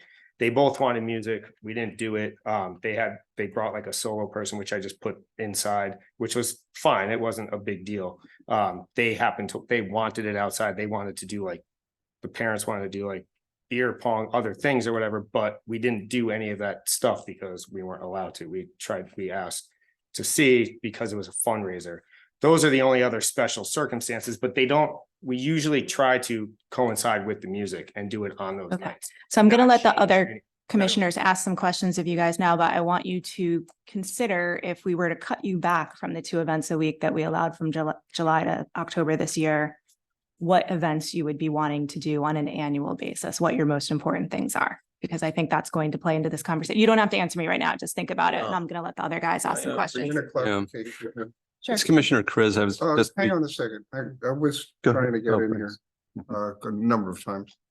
And it's a point of clarification that may help you as well. Commissioner Swerdlow, I've come by a few times since the original meeting just to see what it was like. Appreciate. Yeah, Appreciate you and doing it. unfortunately, I didn't come by when there was music playing. Okay. And I should, because I was actually at another music event this last weekend at another venue in New Canaan. It was the loudest music you could imagine, but it didn't affect the street at all. Didn't You were spill at out the Gates. street. With Gates, exactly. Yeah. Reunion time. Excuse me? Were you there for your reunion? No, I'm probably 20 years too old for that. reunion. Okay. We kind of got there and we wondered why everybody was wearing name tags. So Yeah. it was for the. I had a reunion. 30th, Dominic and I had a 30th reunion there. Yeah. On Saturday Well, night. my high school had a 50th reunion 5 years ago, so. Okay. Mr. Swerdlow, can you speak into the microphone? Yeah, sorry, okay, so, but it was a lot of fun, but Good. my point is, it didn't affect the street at all. Mhm. In terms of cigarette butts, noise, or anything at all, you wouldn't even know what was happening inside. So what I don't understand here, maybe the other commissioners do, and that's why it's a point of clarification, is where is the band situated? The bands are typically out in front of our establishment in the courtyard. And as part of our lease with the owner of the building and the courtyard, we have access to that space effectively in its entirety from, what is it? Well, there's an 4 easement 4 right PM onward during the week and then noon onward on the weekends. And the bands have to be outside, They do. and why is that? The space inside doesn't allow it. Okay. And from what I observed from the outdoor space, it looks like it could become an echo chamber very, very clearly, the way it's designed, the high walls around it and so on, and the other buildings. Yeah, I mean, listen, I think we've adhered to the guidelines of the town around noise and sound. So And we the last thing, last observation, Say, turn it down, we'll turn it down. last observation I'll make, Yeah. and just to clarify what we're talking about here, is you guys seem to be great, the charity events and everything. Even, what you're providing for the town in terms of There's a community. making a element to it. more lively, accessible Definitely. town. But that's not the problem. Mhm. The problem is that there are a number of, not a lot of, people that are not comfortable with this. Mhm. So somehow, as you were saying a moment ago, there has to be a balance that one strikes here, or the music venue has to actually be inside the building, not outside the building. And I don't know how you'd structure that, if it's possible or not. It's a small venue. But Yeah, I'm unfortunately. not asking you to do that. Yeah, I'm no, just- unfortunately, I understand your question. I appreciate the question. I think we'd close our doors if that were the case. We'd have to shut it. You'd have shut the to, place. you'd have to go out of business. Yeah, we'd have to go out of business, yeah. That's too bad. And that's the only venue space that you think is appropriate for your business. Well, I think it's appropriate. I also think it's something that the community has sort of spoken and said, hey, we like it, Yeah. right? I We're agree. living in a world where, I mean, heck, you look at politics right now. What's his name? Matt Getz, right? One guy can influence an entire environment. Yeah, unfortunately, he also lives here. But Oh, does he? No, I'm joking. But you get my point here. We're in a situation where we have a Matt Getz. But there's a trying there is a solve problem something that I here. think There is a valid. I think problem we've, that has to be like, I addressed. think we've gotten the feedback from, especially the people of New Canaan that live here, that the majority and a high majority do enjoy the music and do have a good time, and they do come all the time. And I believe in the town of New Canaan's 10-year plan, it does talk about, there's a couple pages in there that I could bring up, but it talks about the fact of like the events and like the things that go on outdoors and different things musically, and not just musically, but about how it's to bring in more people into the town of New Canaan. And we are seeing a lot of people from Wilton and Darien and Westport and all the towns coming into New Canaan to bring more people and more business to boost New Canaan, because we do have a very good restaurant, store, everything in New Canaan. And I mean, that's essentially what, most towns want to do. They want to bring more people into the town to help, and it helps all the businesses. similar to like caffeine and carburetors. I mean, you get the amount of people that come in, it's really what we're trying to do. Madam Chairman, I have a couple of questions. Excuse me, it's Commissioner Turner. Because he's on Zoom. What? We'll let Mr. Turner go on Zoom and then Okay, we'll. thank you. And Mr. Turner. Everything that you say is true. It's a benefit to so many people. It brings in your business. It makes it successful. But you're overlooking one very significant fact, and that is the residences, the people that live by this, your business. They are the ones that suffer. So you haven't started to balance their rights, their needs with what you feel you need to just run your business. And I would just ask if you would start considering other points of view and not just your survival. I think we're considering the residents themselves. Are you talking about the business owners or the residents? Both.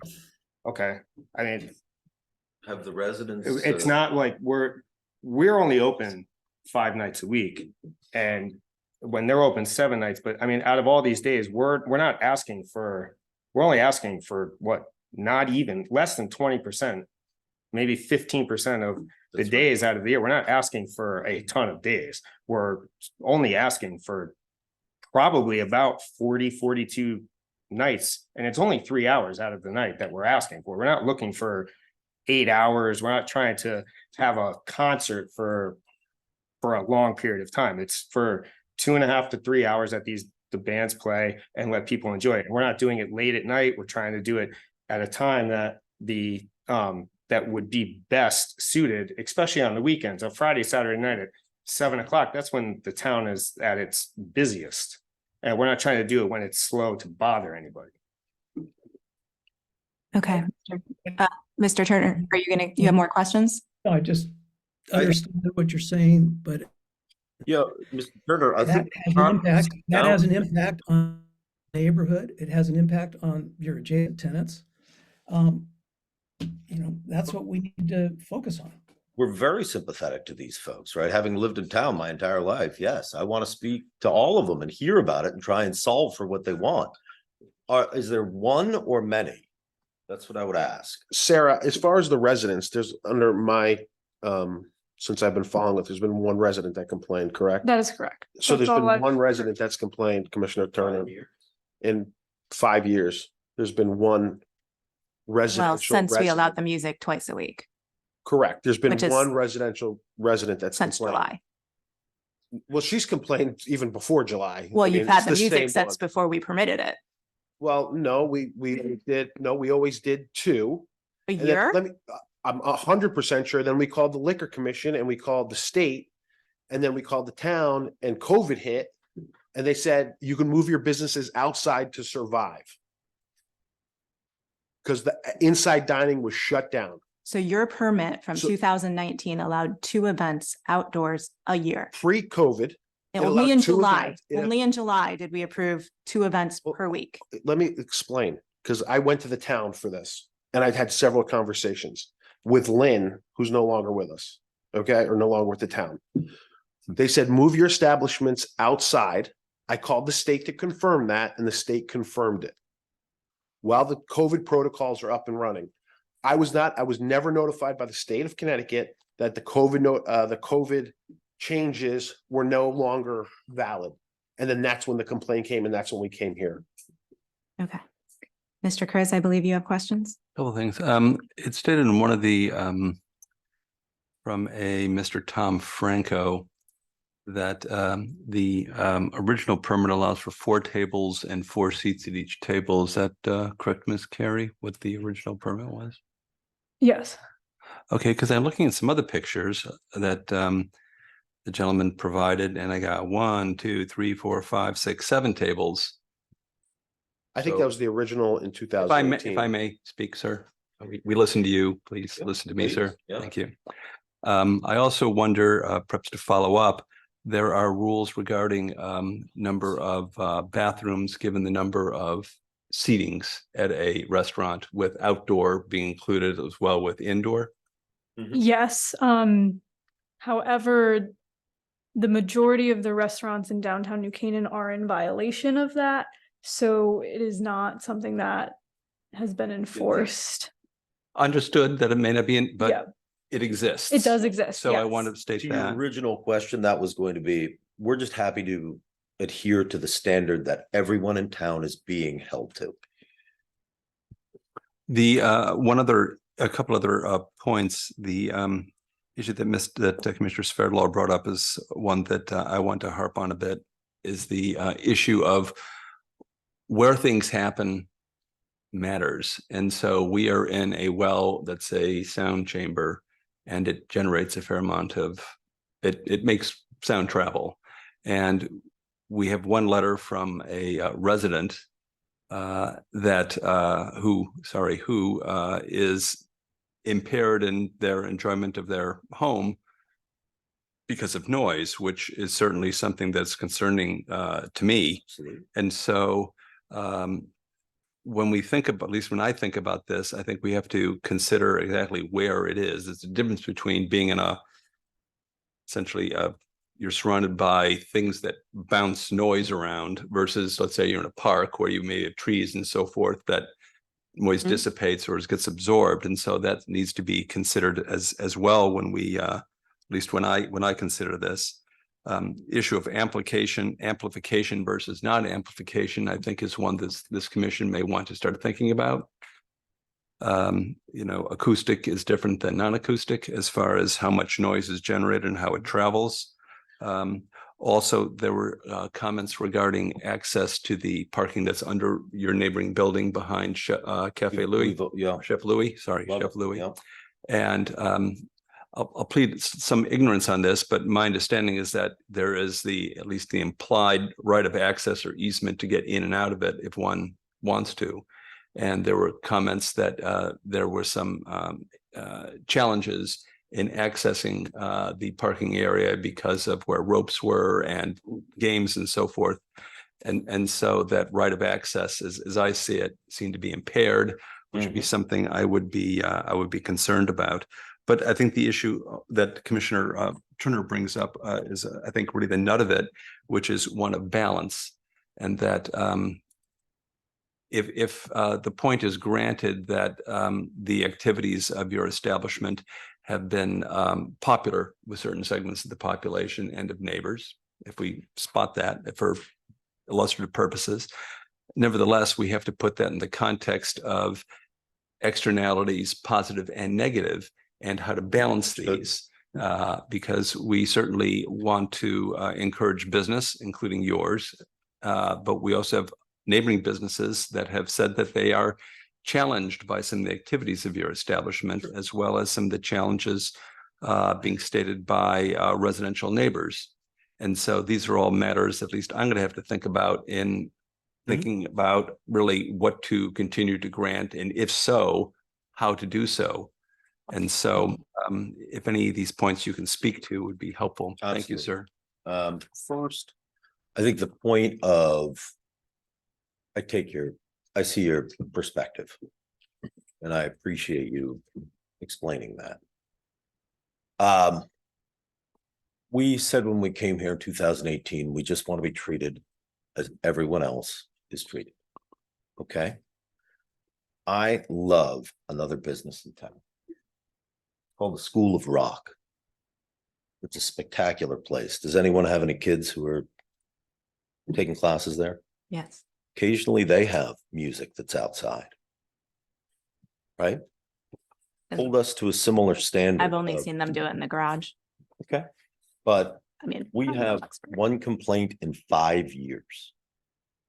5 years, one complaint. I think that's a pretty good track record. This is Commissioner Knog. Have you read the various letters that were put in the record and on the town website of the complaint letters? I have not. I'm sorry. Okay. I had not. So seen- there were more than one letter of complaint and a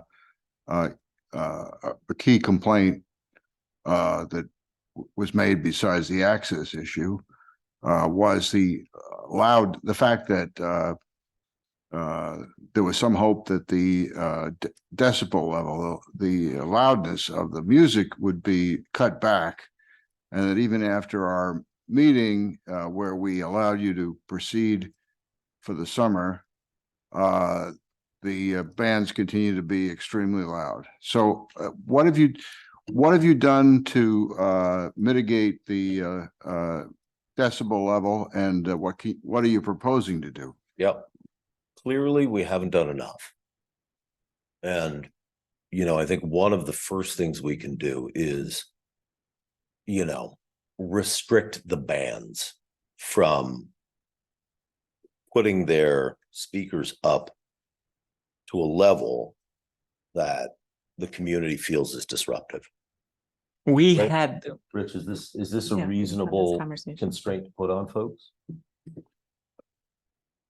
Yeah. we had this conversation. In fact, they all made fun of me because I looked up a decimal meter and what it would cost on Amazon and offered to buy one and set a decimal level. This is the conversation we had this past summer. And that's why it's incredible to me that we're having a conversation now where we're going to say, yeah, we're going to tell them what number to turn their amps down to, because we had this conversation and it seemed to have no effect. Yeah, listen, I understand your frustration. Because you haven't I read the think I letters, should- I'm going to summarize them for you. Please. The landlord wrote a comprehensive letter, one of your adjacent landlords, saying 6 retailers and restaurants are affected. So not one business, but 7. They talk not only about the 3 hours that you talk about, but they talk about their Saturday afternoon disruption. They talk not only in these letters about the noise, but they talk about the effect of the smoke of the pig roast up and down the alley. So outside cooking, noise, access are all identified. And it's not just one complaint in 5 years. That's what's on the record. That's what we're reading. No, got it. The commissioner. Sorry, I apologize. Oh, please. The letter that you're talking about it's basically seems like the only complaint is coming from this pig roast, which was one time. We've never cooked outside besides that one time. In 5 years, that was the only one time that we did it.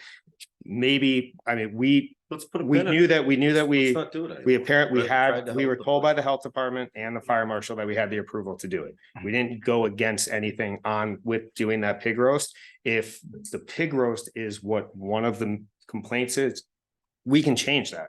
We didn't do it against anybody trying to cause a problem with it. And we had the approval from the health department. We spoke with the health department and the fire marshal beforehand, before it even happened. And then we did it once they said that it was okay to do it. So the fact that they told us if it produced too much smoke, that's something that can easily be taken care of, and we can go not do it or try and do something a little different. All right, no, that's what I'm saying. We can go a different route and do something different. It was something we tried. The people liked it. It was something different that nobody else in town has done. It was something that we attempted to do. We had the approval to do it. If it didn't work because there was too many complaints, and that's the one of the major ones, that's an easy fix. We can change that, not do that. That's not a problem. I mean, we still did the music and everything, but we did it right along with it. It was just something different to try. Most businesses are trying to find something different that works for them. We tried something, it worked that day. If it's that much of an issue, it's not hard to fix that. We can change that. This is Commissioner Cassavant. I'm actually going to ask a point of clarification, which I'm not a big fan of punting stuff, but as someone who was here in July, and as you all know, we are required to act on information within this meeting, not our personal opinions, not anecdotal references. What we had here was an application which, and Sarah, perhaps you can clarify this, but the application was for last year. The time has passed, unless I'm mistaken. there would be an appropriate future application, I presume, for next year. No, so they were asking for 2 events per week going forward, and you conditioned that it was only approved through October of 2023, and you asked them to come back. So they Right, don't and- need to have another application. Sarah, correct me if I'm wrong. Their application right. was through the end of October, correct? Not their application, the condition of your approval. They asked for 2 events per week going forward, no end date specified. And Right. we said in our answer, if you look back in that meeting, because I was there and he remembers it the same way, was we give you permission through October, then come back and let's talk about how it went. That was my recollection. That is absolutely my recollection of my notes. So what I'm hearing, if I could. That's what they're doing. They're coming. Yes. they're coming- Well, I'm going to suggest, Paul, Commissioner Kanak, I'm going to suggest that, in fact, what I'm hearing tonight from the 3 applicants is a series of, we'd like to do some things, but not what I would consider an application that would convince me to approve or to disapprove, frankly, an application to do this. Commissioner Nielsen said perhaps there would be a set of outstanding proposals that might deal with community issues, fewer nights, reaching out to adjacent building owners, business owners to get their input in a formal written way. Those are things that I would argue are necessary for us to consider a proposal, especially because those of us who were here in July, and this is even before we've heard public comment tonight, heard many concerns that, and to listen to your commentary, and I'm sorry, I don't want to mispronounce your last name. Yes, and we've heard numerous discussions about this. I think we should be on the papers, if you will, with a written proposal and outreach to other businesses before we can reasonably make a decision that is in the benefit of the community as a whole. So I will just say that my understanding is that someone from the White Buffalo did meet with Tom Franco, who is the landlord, and that no agreement was made. So I just want to make sure that we're not trying to require them to have conversation they've already So no, I'm not, let me suggest, Sarah, though, that what we should have here, in fact, if the applicant said we have had 4 meetings to discuss X, Y, and Z, something that would be in the public record, then that would be potentially compelling to me. I don't see here a proposal of a business plan that could be considered with respect to the neighbors, including the residential neighbors, and that would be fact-based, that would allow us to make a reasonable assessment of the pros and cons. Can I follow up on that? Because I think that's an excellent point. So the question is what? Microphone. What? Microphone, Oh, microphone. I thought I was speaking loud enough. Okay. not for The, people on Zoom. So I think, how do we accommodate everybody's issues? First of all, I respect the way you've approached your business. Thank you. I'm the last person that would like to see you go out of business because you can't perform your business properly. At the same time, I don't want the neighbors and the adjacent property owners to be affected by your business. So how do we figure out a way to put all of these conflicting points of view and issues into the same bucket and make them work? And and one of the things I've done in the past in a situation like this is I have, and I think you have to do what you need to do, because the space is really a bad space for your business, is to analyze the space and make the space work. So the first thing I think you should do, and I don't like to make suggestions, but I think in this case we have to, I think you really need to hire an acoustical engineer to see what the problem is there. And most good acoustical engineers can solve most of those problems. And there are all kinds of inexpensive acoustical barriers that can be employed. They're used at tennis courts and other venues where major noise creates an issue. So I would recommend highly that you do an analysis of the space if you want to stay in that space, so you can continue successfully doing what you're doing now without harming other people or businesses. we Right. can, you know. So we I can look think into it. we need to hear from the public before we, move on tonight, but I agree very much with what Mr. Cassavant said. I think you guys need to go do a little more homework. I think you need to put down in writing what you are actually asking this commission to approve. Is it just a continuation of the 2 nights a week with live music, the way you had it earlier this summer? Is it, and you don't need to tell me tonight because I don't think this is getting settled tonight, but you need to think about what you want and you need to write it down for us. You need to come in with a site plan that would show where these things would be. You may need to hire some experts, as Mr. Swerdlow suggested, to do some work to figure out how this could work for you. And you probably need to talk to your neighbors. Love the input. I have one more. Yeah. With regard to the neighbors using the easement over the space of which you have leased, that this parking lot conflicts or whatever, I would say that maybe the cheapest solution would be an agreement that where you actually paint the surface so that it is really clear where that line is that meets the fire marshal's requirements in terms of vehicle safety. Tables won't be on this side of the line. Vehicles won't be on that side of the line. And, these cars should be operating in this area and tables will be in this area, because otherwise tables get moved and and ropes get moved, as she's trying to load and unload according to these letters. So if maybe it was really clear to her that you're not encroaching on her space and she's not encroaching on yours, that would also go a long way. Maybe it's with these physical metal bollards. So we have poles out and we put marks down in the parking lot where those poles go that the state measured when they gave us our permit that we did just 2 months ago and went through all of this after the last meeting.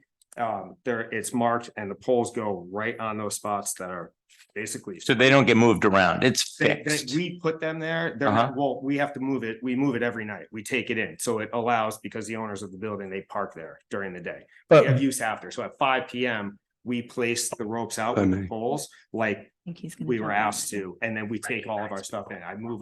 We take all the tables, the chairs, everything gets removed and then put back out again the next day after 5 PM or all day on the weekend. And an example of a behavior like that would be something that, if written down, would be compelling and could be factually derived in a way that we could talk with neighbors. You could talk with neighbors. You could say, this is what we're going to bring to planning and zoning for approval or not. We can't know that. The fact that you've done that is wonderful, but we have no way of knowing that, short of wandering by, as most of us have done, to see the space. But you know what? It's got to be written down. I thought We submitted an application. I still have it on my computer. We submitted an application to Lynn. We don't know what the source of the confusion is between you and your neighbors over moving, over her loading and unloading. We don't know. With going through the state to get the permit for the patio, they came out and did their measurements. So the state approved our. But if that hasn't been communicated effectively to all your neighbors on why those lines are where they are and when they can be moved for I didn't think loading. that was something like, once the state gave the approval and we marked it off and we're doing it. I didn't know that we could let the neighbors know, but it's public knowledge. But the state isn't responsible for an easement. And if they have an easement over the alley to move vehicles in and out, that's independent of what the fire marshal may consider safe or not safe. Mr. Chris, I believe you have a question. I boil it down to, you got a PR problem. I'm going to be blunt about it. I'm looking at one dated October 9. It was in the formal record sent to zoning officer Carey. It's from an anonymous 26-year town resident who doesn't want to sign his, her, their name. I'm trying to remember I've been on this commission quite a while. I was on zoning board of appeals beforehand. I am racking my brain to find a situation where someone was afraid to write his or her name at the bottom of a letter. This is not good. We have a police report. This is not good. We have other complaints here, not good. And often when the commission is faced with the situation of an applicant, you gentlemen want to do something and is seeking commission permission, and we have neighbors who are not in agreement with this application. It's an issue of balance, and what we typically have done is to say, we would like the folks to go off and try to come to a meeting of minds. And if you don't, we're going to. Okay. We have to come, if I may be finish, sir, we will, which is what our duty is. And so I would suggest that there is some work to be done in adjacent neighbor relations, not just business neighbors, but also residents in across the parking lot and so forth, and to see what their concerns are and to listen to them and to try to come to a meeting of minds. Because, comments such as this, including one that Ms. Carey mentioned at the beginning, that was not included because of, let's call it coarse language, is that a fair statement, ma'am? That's also not good. And so these are things that tend to weigh heavily. It weighs heavily on me. And I think there's some work to be done with neighbor relations to come to a meeting of minds if possible. Thank you. That's I just have my one comment, question Madam Chairman. for the committee. This is for live music, not for outside dining, correct? It's one and the same. We approve outdoor dining. But we have approval from the state and the town to have outside tables. You're approved for 4 tables outside. So is it 4 tables outside that we're approved for? That's what your 2019 special permit was approved for, yes. And 2 events a year. 16 chairs. That was for live events, but if it's for It was for outdoor dining, Okay. so because it's So private if we property, cease the live events until we get these acoustic engineers in, because the stuff takes time, which we probably will, but it'll take a few months. Well, we I can thought you were still- ceasing them until May anyway. Live music. Live But music. we still have tables outside where people Okay. like to eat and Right. sit outside, and especially now the end of football season, a lot of teams come in and they rent, 3 or 4 tables for the kids, and we serve the kids outside in the parking lot. So I will defer to Sarah, but my understanding is you were approved for 4 tables, 16 chairs outside per your 2019 special is- permit. So That we're is good for that. 4 tables, because again, once COVID hit, the amount of tables kind of got thrown Right. out I the mean, window. it was so late, they got but- them all up the movie theater out. But in 2019, it was 4 tables. Okay, so can we stick with the 4 tables until we get the sound engineers in and everything else? Because I And mean, can we're he obviously not gonna have any resolve. Independently independent of live music, he can ask to change his table permit, right? That's independent. He can say, I'd like 2 more tables. He would need a formal application to do that before the commission, since it is a special But permit. he can do that separately. He could do that, yes. Right. So I just want to make it clear, we can still serve food outside until the weather gets so cold. We're not gonna have any more live music outside until we get this figured out, but for purposes of dining, Yes, we can keep our 4 4 tables with 4 maybe chairs at more. each table. correct. Okay. So I do want to take public comment, but I just want to make sure that we as a commission give clear feedback to this applicant. I think we're saying you need to go back and do some more homework. We need a written proposal from you about what you're proposing with this outdoor music going forward. I think that should include a site plan showing where the stage would be, where the tables are going to be, that type of thing. If you're going to have games outside, also Yes, that needs yeah. to be on there. As Mr. Swerdlow suggested, you probably should have an acoustical engineer take a look at the sound noise issue and see if there's ways you can mitigate the sound that's emanating from this. You probably need to talk with your neighbors about some of their concerns and ways that you can address them. And then the last thing I thought of was you probably need to talk with your landlord about what your lease says in terms, you're saying my lease says I can access this whole alley after. I this have a copy of the lease in my. So I think binder. that should No. probably be part of your I have a- application I have a too, so that copy of we the can lease with see me right now, exactly which- what your landlord's permitted you, and, we have that also as a factual piece of information to refer to. In the right of ways. And yeah, the For easement. parking and the easements, just to be clear as to what your landlord is saying versus what. I think the conflicting easement they're referring to is the easement that comes down on the stairwell. Comes down and through the alley, and that easement is 8 feet wide. Right, we just need to see Right. these things. But I don't, that's Tom Franco's easement, that's I not. think mine. it's the driveway. I think it's No, the the drive, alley. no, it's not. Because I snowplow that parking lot, and Tom Franco's in charge of taking care of the easement. The snow plowing and all the clearing of the snow. But the easement to get into the Franco building is over the SIG owned. I think SIG owns the space. I think Franco has an easement on it. it's one way or the other. If I may, Right. for clarification, details on what seem to be two easements. One would be pedestrian access from the stairway from Park Street parking lot down through that alley out onto Elm Street. That is easement number one. Easement number two, I assume exists because of the parking under your neighboring building behind Chef Louis. I have to assume that there is some type of formal or implied easement turning in order radius. to access that. Perhaps there may be restricted in hours. It may be other restrictions. I'm sure you're going to tell us all about it, but we would want to know, because to the extent there is access granted through an easement or some other means, that means easement of how much space at what times and things need to be roped off. It may limit the amount of space in that courtyard that you may be able to use in order to allow 24/7 access to that area. I don't know what the answer is. I'm sure you're going to tell us. Thank you. Commissioners, any other pieces of information that you would like to see when the applicant comes back to us?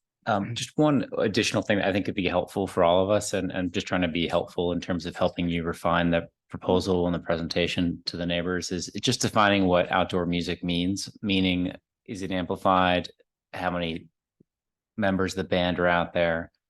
You know, how long it plays, that kind of thing, just to kind of map out, okay, you know, all that thing. I participate, I saw that, and they're a great band. But just specifying, okay, we're gonna have bands that probably range from X number of pieces to Y rock bands, and then, you know, how loud they'll play. Okay. So I think Okay, it's- and Commissioner Knog, I would certainly recommend that you read the planner's memo and the documents from the neighbors that came in, and do that now, and then also do that before the next meeting. So any further commentary from the neighbors, you're prepared to respond to at the time you come to the next meeting. And also another issue that we had discussed that I think you need to address is to the extent that there's some type of decibel limit to the noise, to the volume, how is that going to be monitored and enforced in your plan? That's what I would ask. Okay. Sarah? So I would Wanna say just, something? for procedural purposes, I think we need to hear from the applicant. Do you think you will be ready next month? No. Okay, so then my You ever try to get an recommendation. acoustical engineer? Yeah, okay, To so, come in to see a house, forget a parking lot. You can split this. well, so I would recommend if you are not ready for next month, that the commission revoke the special permit without prejudice, so that they can come back when they're ready, just from timeline perspectives. And by revoking it, you mean revoking it to the 2019 version that allows 4 tables outside with 2 Yes. events a year? Oh, the Yes. fat, no tables. No, 4 4 tables. the tables 2019 outside approved. and 2 events a year. Can you is give what us 2019 said. Don't we have Give a, us 6 We tables. can't negotiate here, sir. You have to actually submit an application. don't we have a timing issue, Sarah? We will do everything that this committee asks. You are hamstringing a local business. Okay? We will do everything you ask. But understand, right, this is a business that is run by folks in the community. We're definitely trying to help the community. But understand that everything you ask for, right, we will do to the letter of the law, and we will come back to this committee. But it's not without a cost, every one of them. Agreed. And allowing you to continue without balancing this issue also has a cost to it. So that's why we're asking for what we're asking. Sarah, can you just clarify for the commission what you're suggesting? Sure. So I'm suggesting that the special permit that was approved in July of this year be revoked without prejudice. So when the White Buffalo is ready, they can file another special permit application with a formal proposal of how they would like to see the 2024 outdoor dining season and subsequent seasons Okay. look. And they can submit when they're ready, versus if you just continue it, we have time constraints. Okay. And that'll provide clarity for them in the interim in terms of operating within their current tables. Correct. And so the current approval from 2019 is 4 tables with 2 events per year. Sarah, It is late October, so ideally we can get this figured out before May of 2024, and it hopefully would not impact the business. Sarah, It's gonna have this very is, material impact on our business. this is labeled on the, I just want, just from a legal Yep. technical question. Hmm. This is labeled a new application. So revoking the prior permit, which has already in effect been revoked by. So it's a new item. But is there a new application that he needs to withdraw? No, Okay. it's not a withdrawal. It would just be a denial of, was it?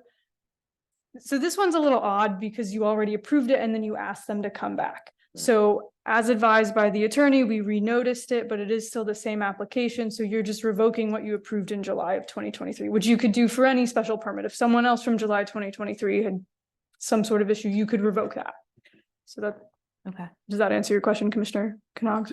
So revocation without prejudice, correct? Correct. Which means it doesn't do any damage to the applicant.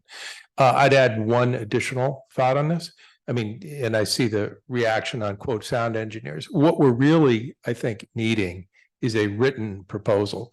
Whether or not we can't require you, for example, to go get a sound engineer.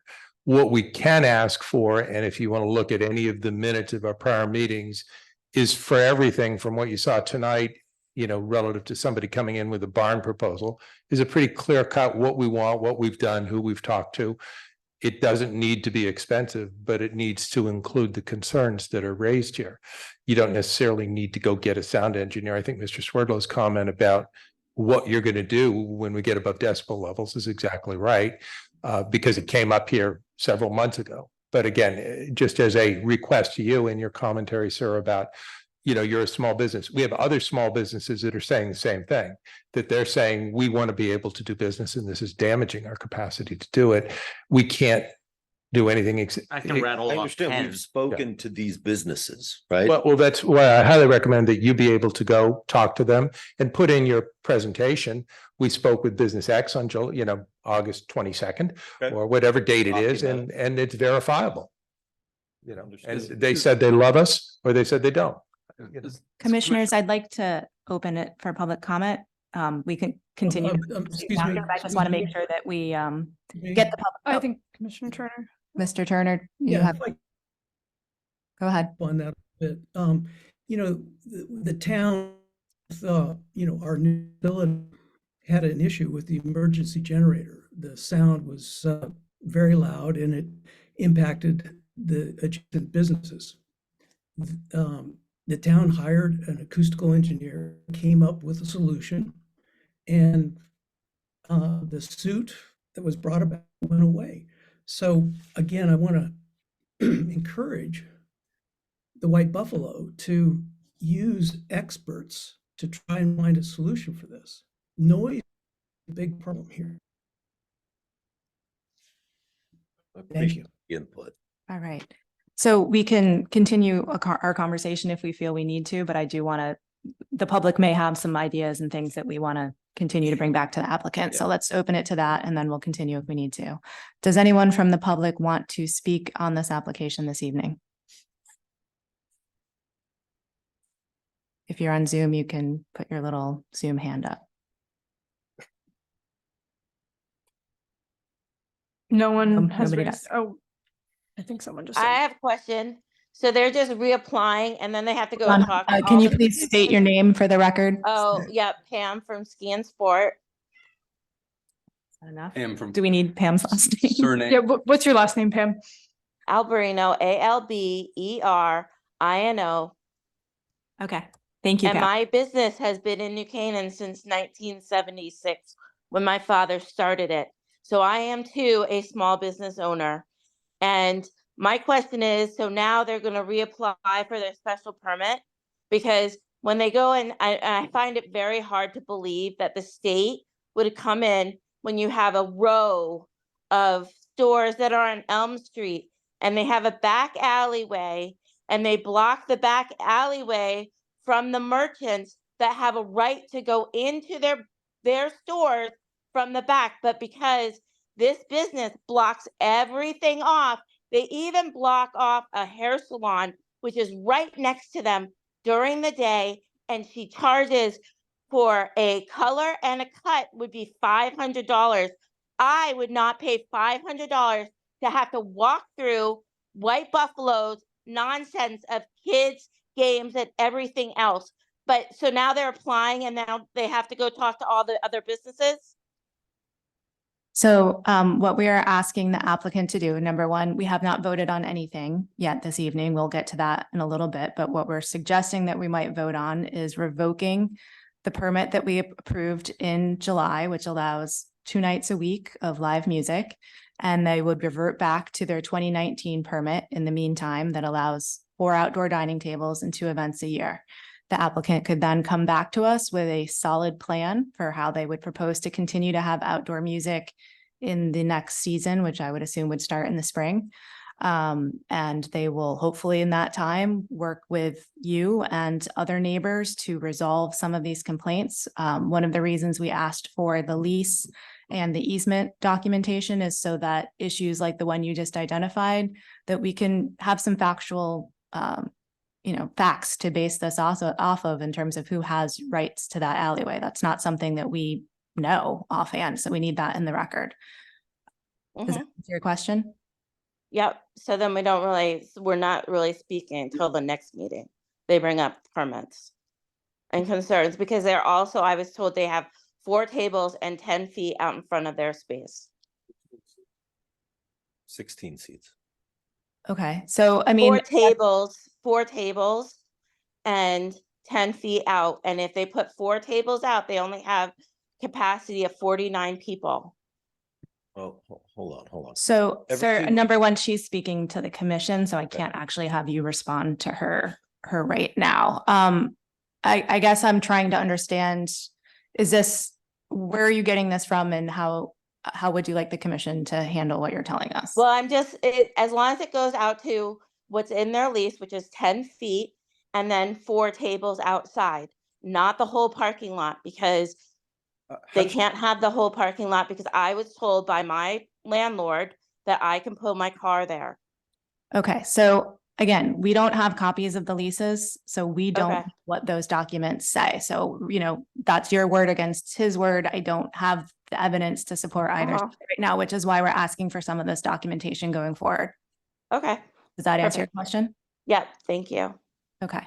Do we have anyone else from the public that would like to speak on this application?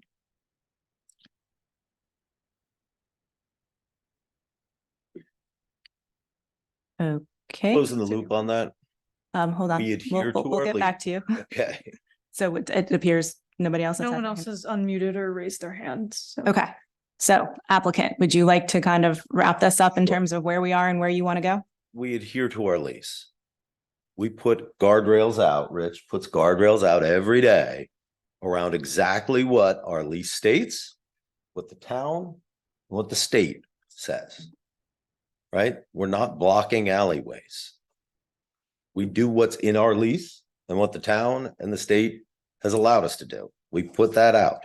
Okay. Well, as I've already said, we're not the lease police, nor have we seen your lease. So we don't know. But do you have any questions for us before we end this conversation this evening about what you need to do Listen, going forward? I understand you guys are doing a public service and I sincerely appreciate everything you do for this town, for the community. I think Dom, Doug, Rich and I have talked about how important this whole community is to us. And that's part of the reason we put the White Buffalo together. We realize that,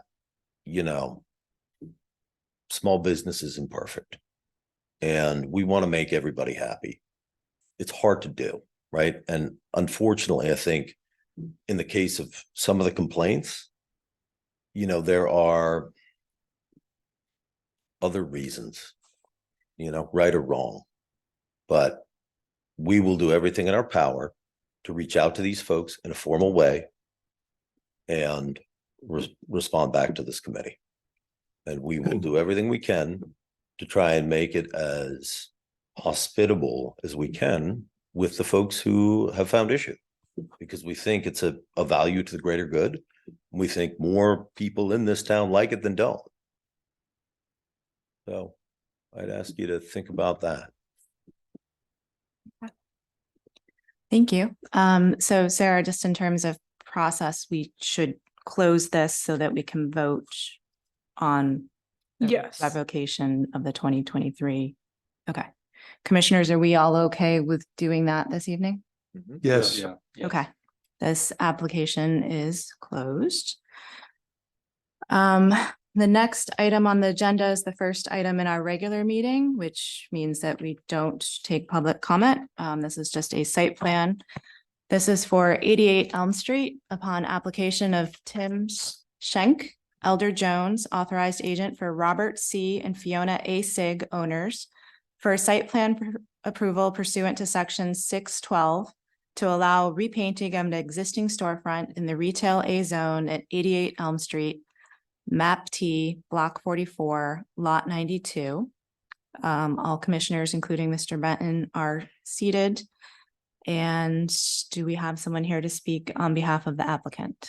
I believe there should be someone on Zoom. Yes, this is Samara Pettigrew representing the applicant.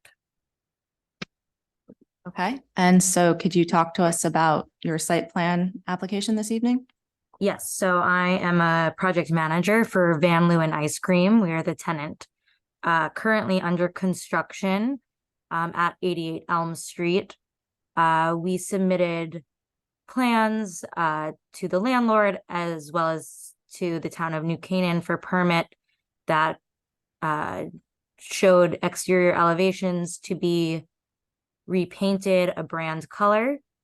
The plans permits were approved, so we proceeded to repaint the storefront, and after the fact, we were told that that was not approved or needed to be discussed on this at this meeting. So here we are. Okay, so I'll let Ms. Carey, the town planner, explain why this is back before us. Sure. So Van Leeuwen submitted for a sign permit application back in June. Again, sign permit, our staff person, Stephen, reviewed the permit. Very standard. I didn't review it at the time then. They received a zoning permit for interior only work where we made a note, no facade changes. And then we got a call that Van Leeuwen's is purple. And so we looked into it. And so I think it's lilac, actually. Isn't it? a shade of purple. So I pulled the sign permit back. There were two drawings on the sign permit. One showed the existing or the previously existing yellow Dunkin' Donuts, and it had the sign on it. And then there was also another rendering that showed it as lilac, but the color was honestly, it wasn't accurate. It honestly looked a little gray, but also I think what happened was our staff person who was reviewing the sign permit just was looking to make sure the sign met the requirements and didn't realize that they were proposing to paint it purple. So it was a miscommunication on both ends. Do we regulate color of building on? Elm So Street? we regulate in downtown on Elm Street is the Village Design District. So anytime there's a facade change, the commission has to approve it. But I mean, just to be, not to be pedantic, but that isn't a facade change, it's a color change. So my understanding is that I don't remember the year off the top of my head, but the Adirondack store changed their trim from white to black and you all opined on it. Mm-hmm. So I took that to mean if you're changing color, you need approval. It's Commissioner Turner, I would just beg to differ that changing a color on a facade of a building is changing the appearance of the exterior. You don't have to alter the building as to build something or take it away. The color is part of that building. The design guidelines also have a whole section about color and how the change in color needs to match the surrounding area. So that's also why I felt the need to bring it here. If you all disagree, that's fine, and then we can move on. But No, I would go further that it's branding, and it's not what our guidelines. Mr. Turner, Sorry, you broke up. Could you repeat that? All right, hold on. I want I'm sorry. to repeat what you said. Can you hear me? Yep.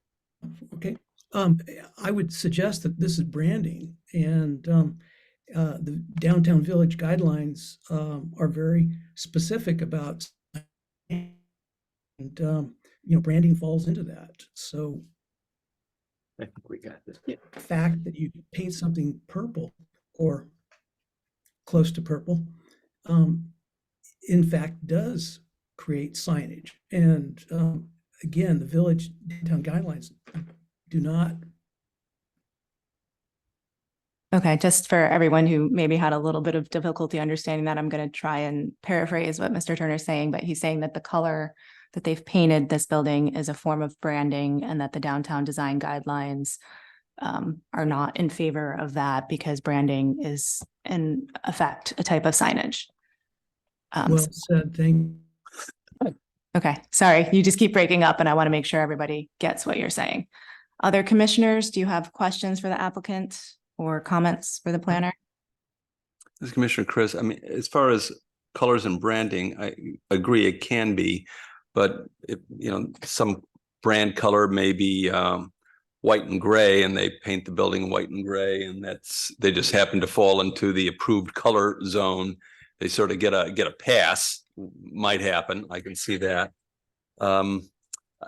I would also bring up the issue of what colors are typical. It's sort of in a New England environment. I've seen older houses, for example, in Litchfield, which is an historic district, where they're painted pumpkin and different bolder colors, which are not uncommon, including very bright blues in various salt boxes and old colonials. And so I'm not necessarily against bright colors, but want to put this into more of a New England historical context. So I'll put that out there, Commissioner Turner. So any thoughts? I respect what you're saying. However, I think our downtown guidelines are very specific, and a color such as purple or red or magenta, it's not in keeping with the adjacent properties, and that's what our guidelines say.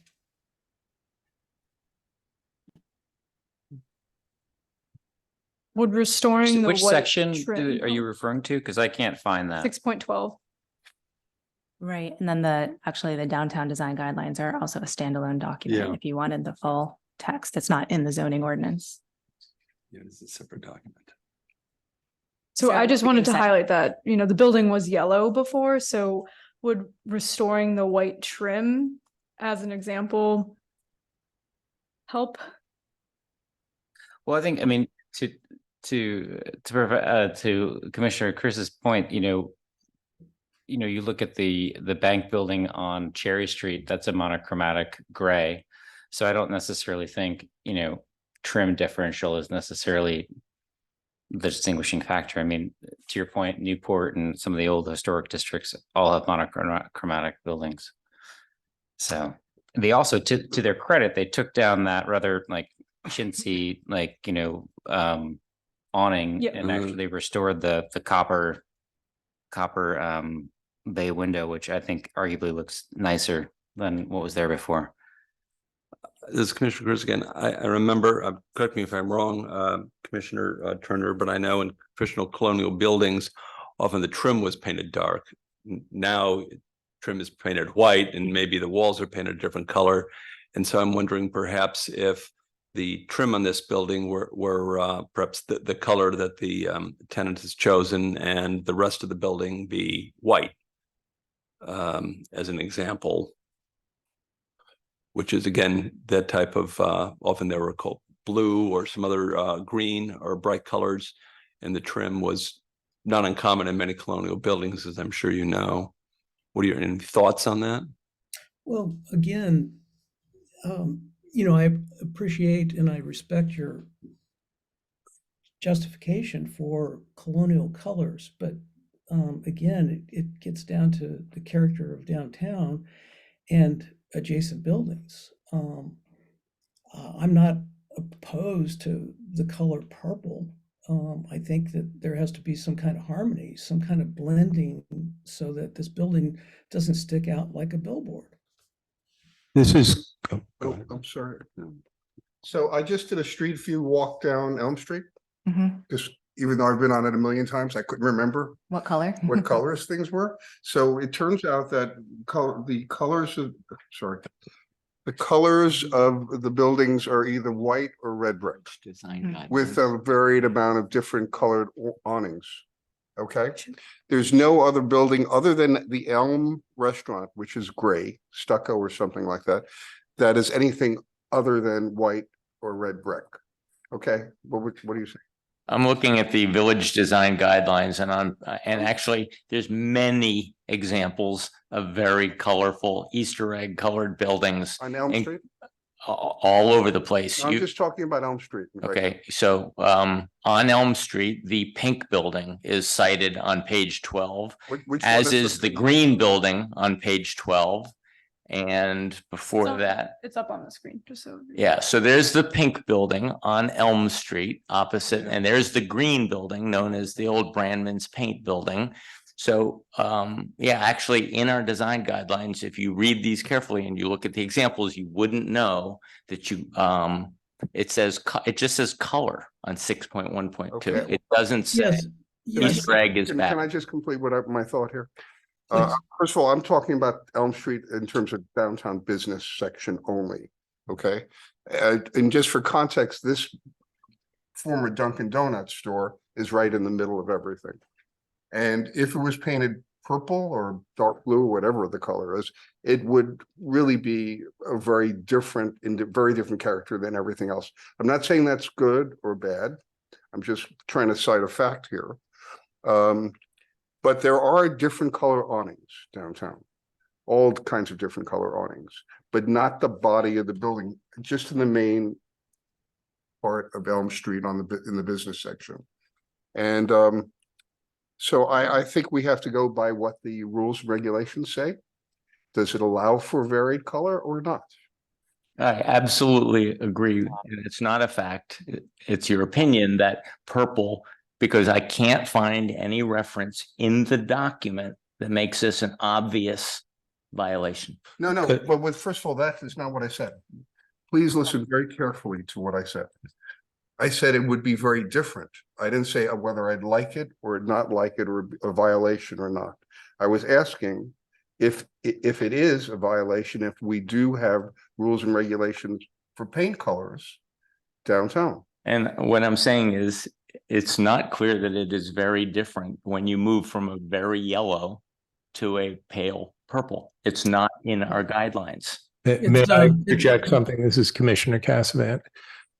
During my years of participation in these, we have been very consistent about saying that branding is not an acceptable component of downtown. I believe that the application very clearly says that this color is to support their branding.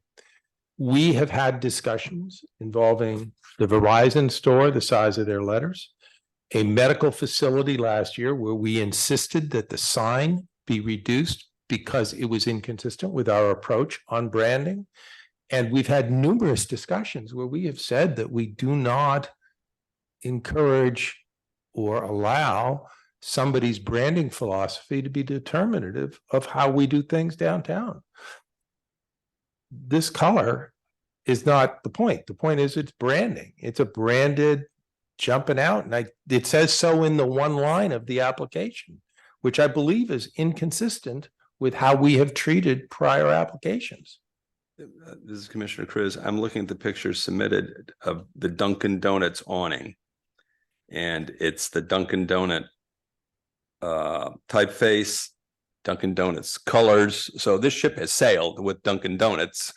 And frankly, I think it's an improvement. They got rid of that awning, which is pretty ugly in my opinion, and restored to the status quo ante, which I think is much prettier and more consistent with the building. So I think this ship has sailed to an extent. I think the issue to my mind is, what are you willing to live with and what not? Is this a bridge too far? I suggested maybe put the trim in a different color, which has been consistent with New England design, older New England design. Is that a compromise? I'm just putting some ideas out here. Because I think this is an interesting conversation with no rights or wrongs to it. But if this purple color is painted on this building and let's say 10 other buildings decide, well, that's really interesting. We're going to paint our building green and their building yellow and one magenta, you know, is that something you could live with downtown?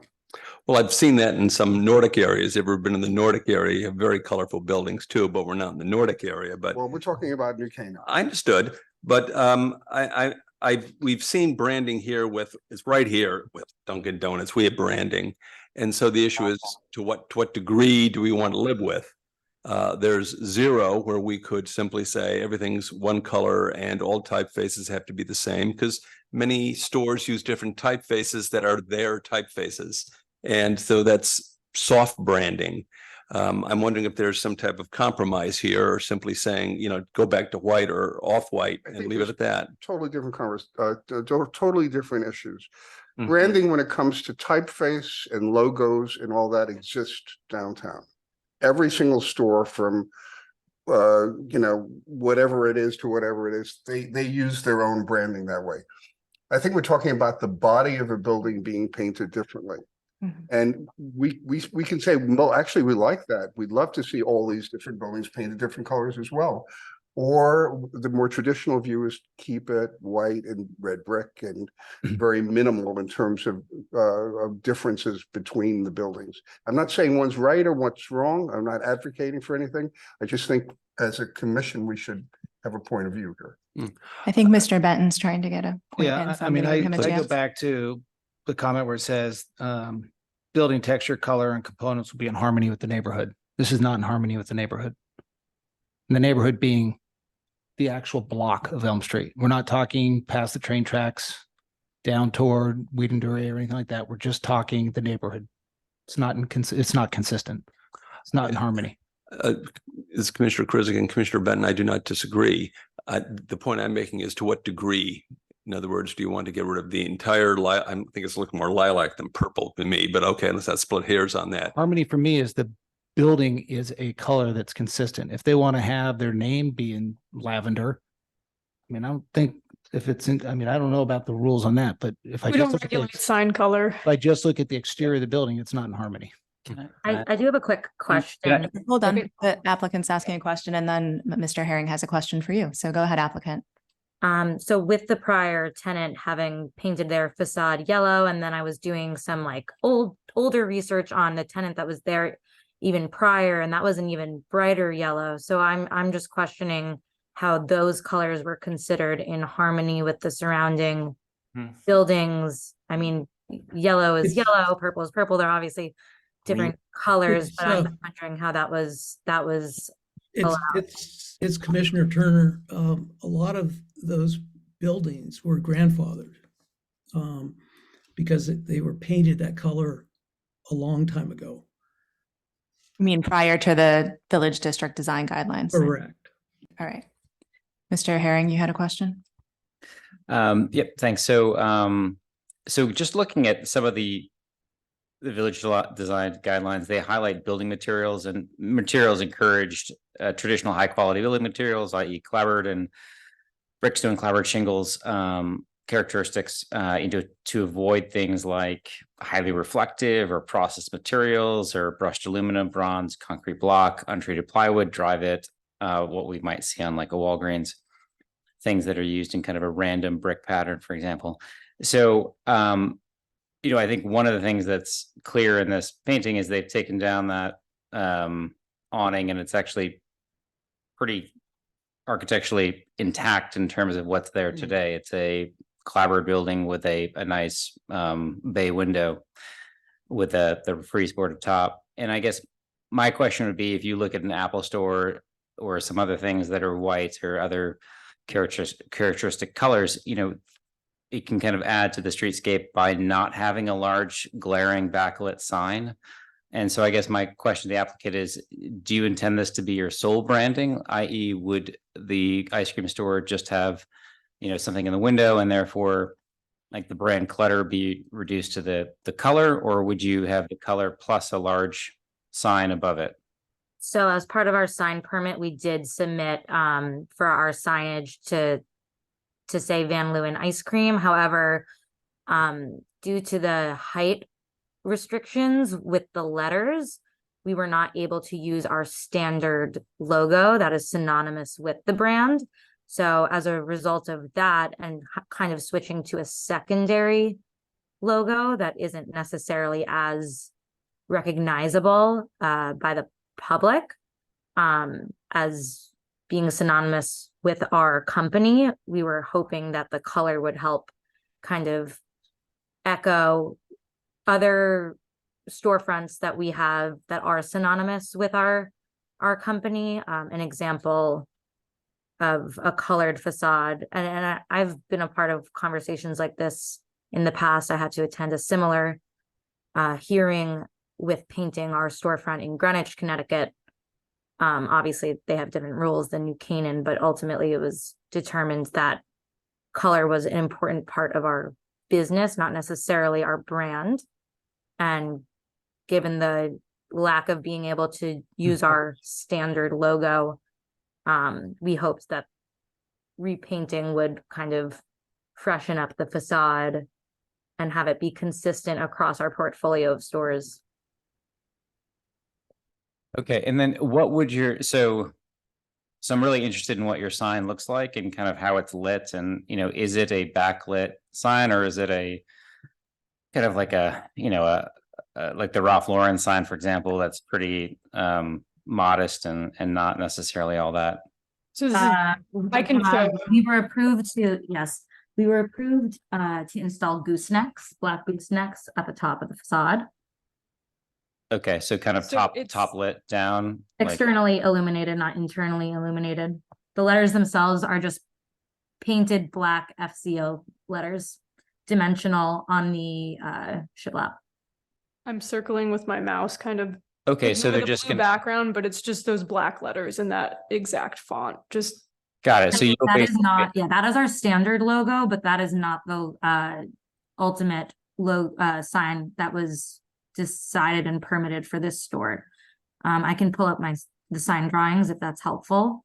It's an so what I heard you say is that the letters would be kind of floating above the shiplap, so you're actually not gonna have like a board that the Correct. letters are affixed to, okay. correct. It's almost I'm the, gonna pull up the sign package to show.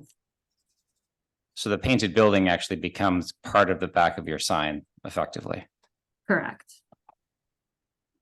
I'm happy to share my screen and show the signage drawings if that would be helpful. Okay, I go think it ahead. would be, I think it's pretty relevant. Let me just pull that up one moment.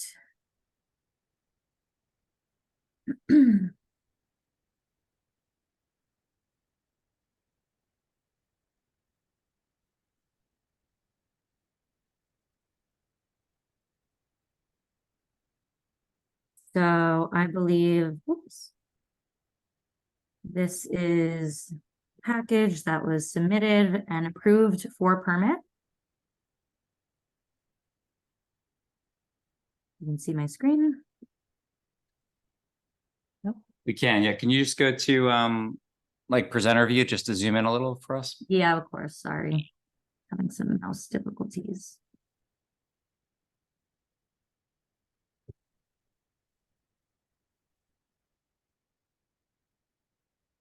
That clear? Yeah, I mean, the concept is pretty clear, and then the picture on the right, is that sort of like a rendering? Yeah, that was a rendering that we included as part of our lease exhibit to originally get landlord buy-in on the concept. Sarah, to your point, is that the color that you thought the building was Yes. going to be, that kind of grayish purple? Yes, this was, Because those are two different colors, the one on the left and the right, and and again, we weren't, Which one's accurate? I think the color that it's painted is more the color on the right, but what the planner thought it was going to be was the color on the left. so I did not review this permit when it was submitted for review, but the actual printout on the right-hand photo, it still looks like the yellow that it was previously, and then on the left, it printed out looking gray, but also I don't think our staff person was endorsing the color being gray. I think it was just a miscommunication. Okay. Mr. Engel, I had you queued up next for a question, if you still have a question. I guess I think you're right. The color is an important part of branding and it is regulated. I think I just wanted to point out to Mr. Cassavant that it's too hard to require our applicants to know what the history of how we have ruled on these and what precedents we've set. I think it's going to be important that we change our examples in the design regulations because we specifically have a lot of high color. And if we're ruling against high color, specifically the pink building and the green building, then we ought to indicate that because I just think it's confusing. I have not been watching and don't know what the precedent has been set. But you've been on this commission a lot longer than I have. So I just would like to see us change the design regulations to fit how we're ruling lately. That's all I'm saying. Well, in I find it response to what you just said, Mr. Engel, though, if this application, and Sarah, this may be to you, is extant because we didn't notice their application would have purple in it, then that's one thing. But honestly, when I look at this and all of the discussions we've had about our stores not being screaming branding for anybody, this is totally inconsistent with all of the prior discussions. And I don't know which is the I situation conceded here. the branding question, but I guess the question That's is, the only I'm one that confused by matters to the me. pink building. And would we approve that pink building in the future? And what I'm seeing down at the end is we don't like high color. And if No, that's what let's we be- don't like, then let's put it in the document. Okay, I think the town's pretty nice the way it is. If you approve this, then how do you define in here in the future when it says in harmony? No, I Right, agree so with you- that. I once you think approve we this, need you to just put it open in it up. there. I Yeah. think we need to be more specific. Okay, If we're but- not going to approve pink buildings, let's say so. I'm sorry, it's Commissioner Turner. Sorry for interrupting.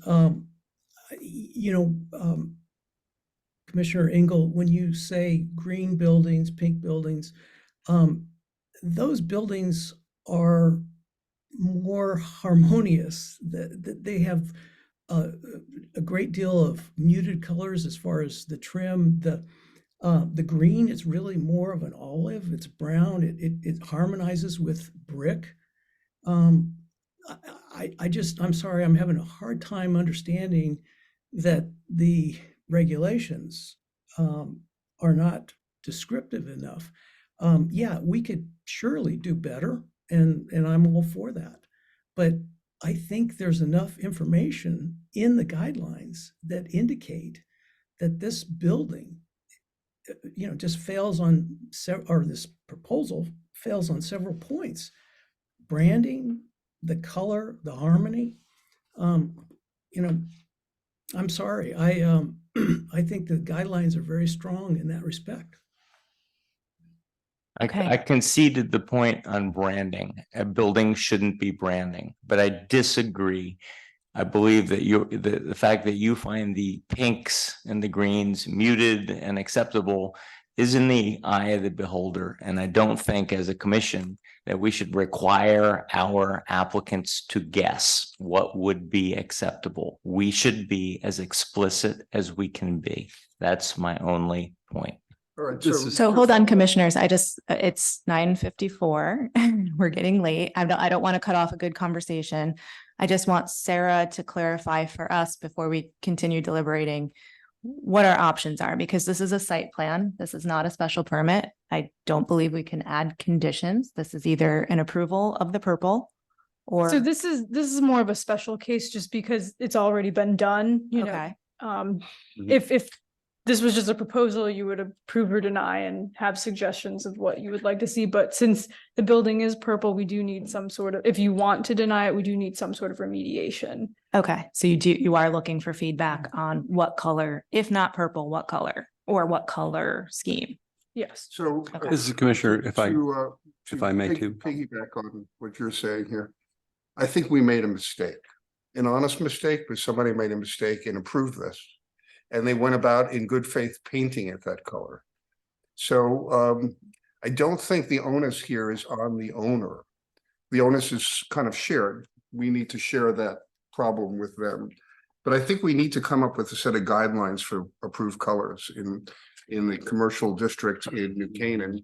And going forward, that should be the only way we move forward, whether it's everybody's on their own or everything's white or red or whatever. We need the guidelines. Now, if you go back in history, which I just did, this building used to be white before somebody painted it yellow, which is curious. You can see that right there. That's actually the old Dunkin' Donuts, not the one that you're looking at. It's on the other side. If you've been here in town a long time, Dunkin' was here, then it was here, then they Now moved. it's there? Yes. Okay, that's well, the the current- one before that was white. Okay. But we need to come up with guidelines so that people can honestly follow them. I agree. I just don't think that is a conversation for tonight. I think. It's not a conversation for tonight, but my recommendation would be to come up with the guidelines. Don't let the rest of town piggyback on this like next week and we have a multitude of colors downtown. And in those guidelines, the next time this building is painted, it can't be painted purple. It has to be restored back to a harmonious color. Madam Chair. I'm sorry. I mean, we have people come in front of us all the time and they just cite, hey, you made an approval here. It's really hard to go back and remember the conversation and say, well, we made an exception here for these reasons. I think it's got to be black and white and the policy is black and white. It's not in harmony. It's a brand. It can't be approved right now. Okay, Mr. Chris has something to say. And then I mean, I'll throw out an idea. If they'd come with a white building and they put the trim around the door, the purple color or lilac color, I would personally not kick up much of a fuss. I pick up less of a fuss. That they painted the entire building trim and everything one tone, one so monochromatic is pushing it a bit in my view. And I can live with a color, but I'm like colorful things. But what I would suggest is that it be white, and if they want to paint the letters in their sign, this color, fine. We don't regulate sign colors, is what I heard. I think we don't, but I'm pretty sure the sign is already up, so. The sign is not up. It's yet. painted. It's not Okay. confused. My question is if the paint color changed, would we need to resubmit for permit? You would not need a new sign permit, no. Okay. They'd simply be coloring what they have. And I mean, the sign permit has been approved. I have zero issues with the sign. They could do the color there, do white or ivory for the building itself, and we move on.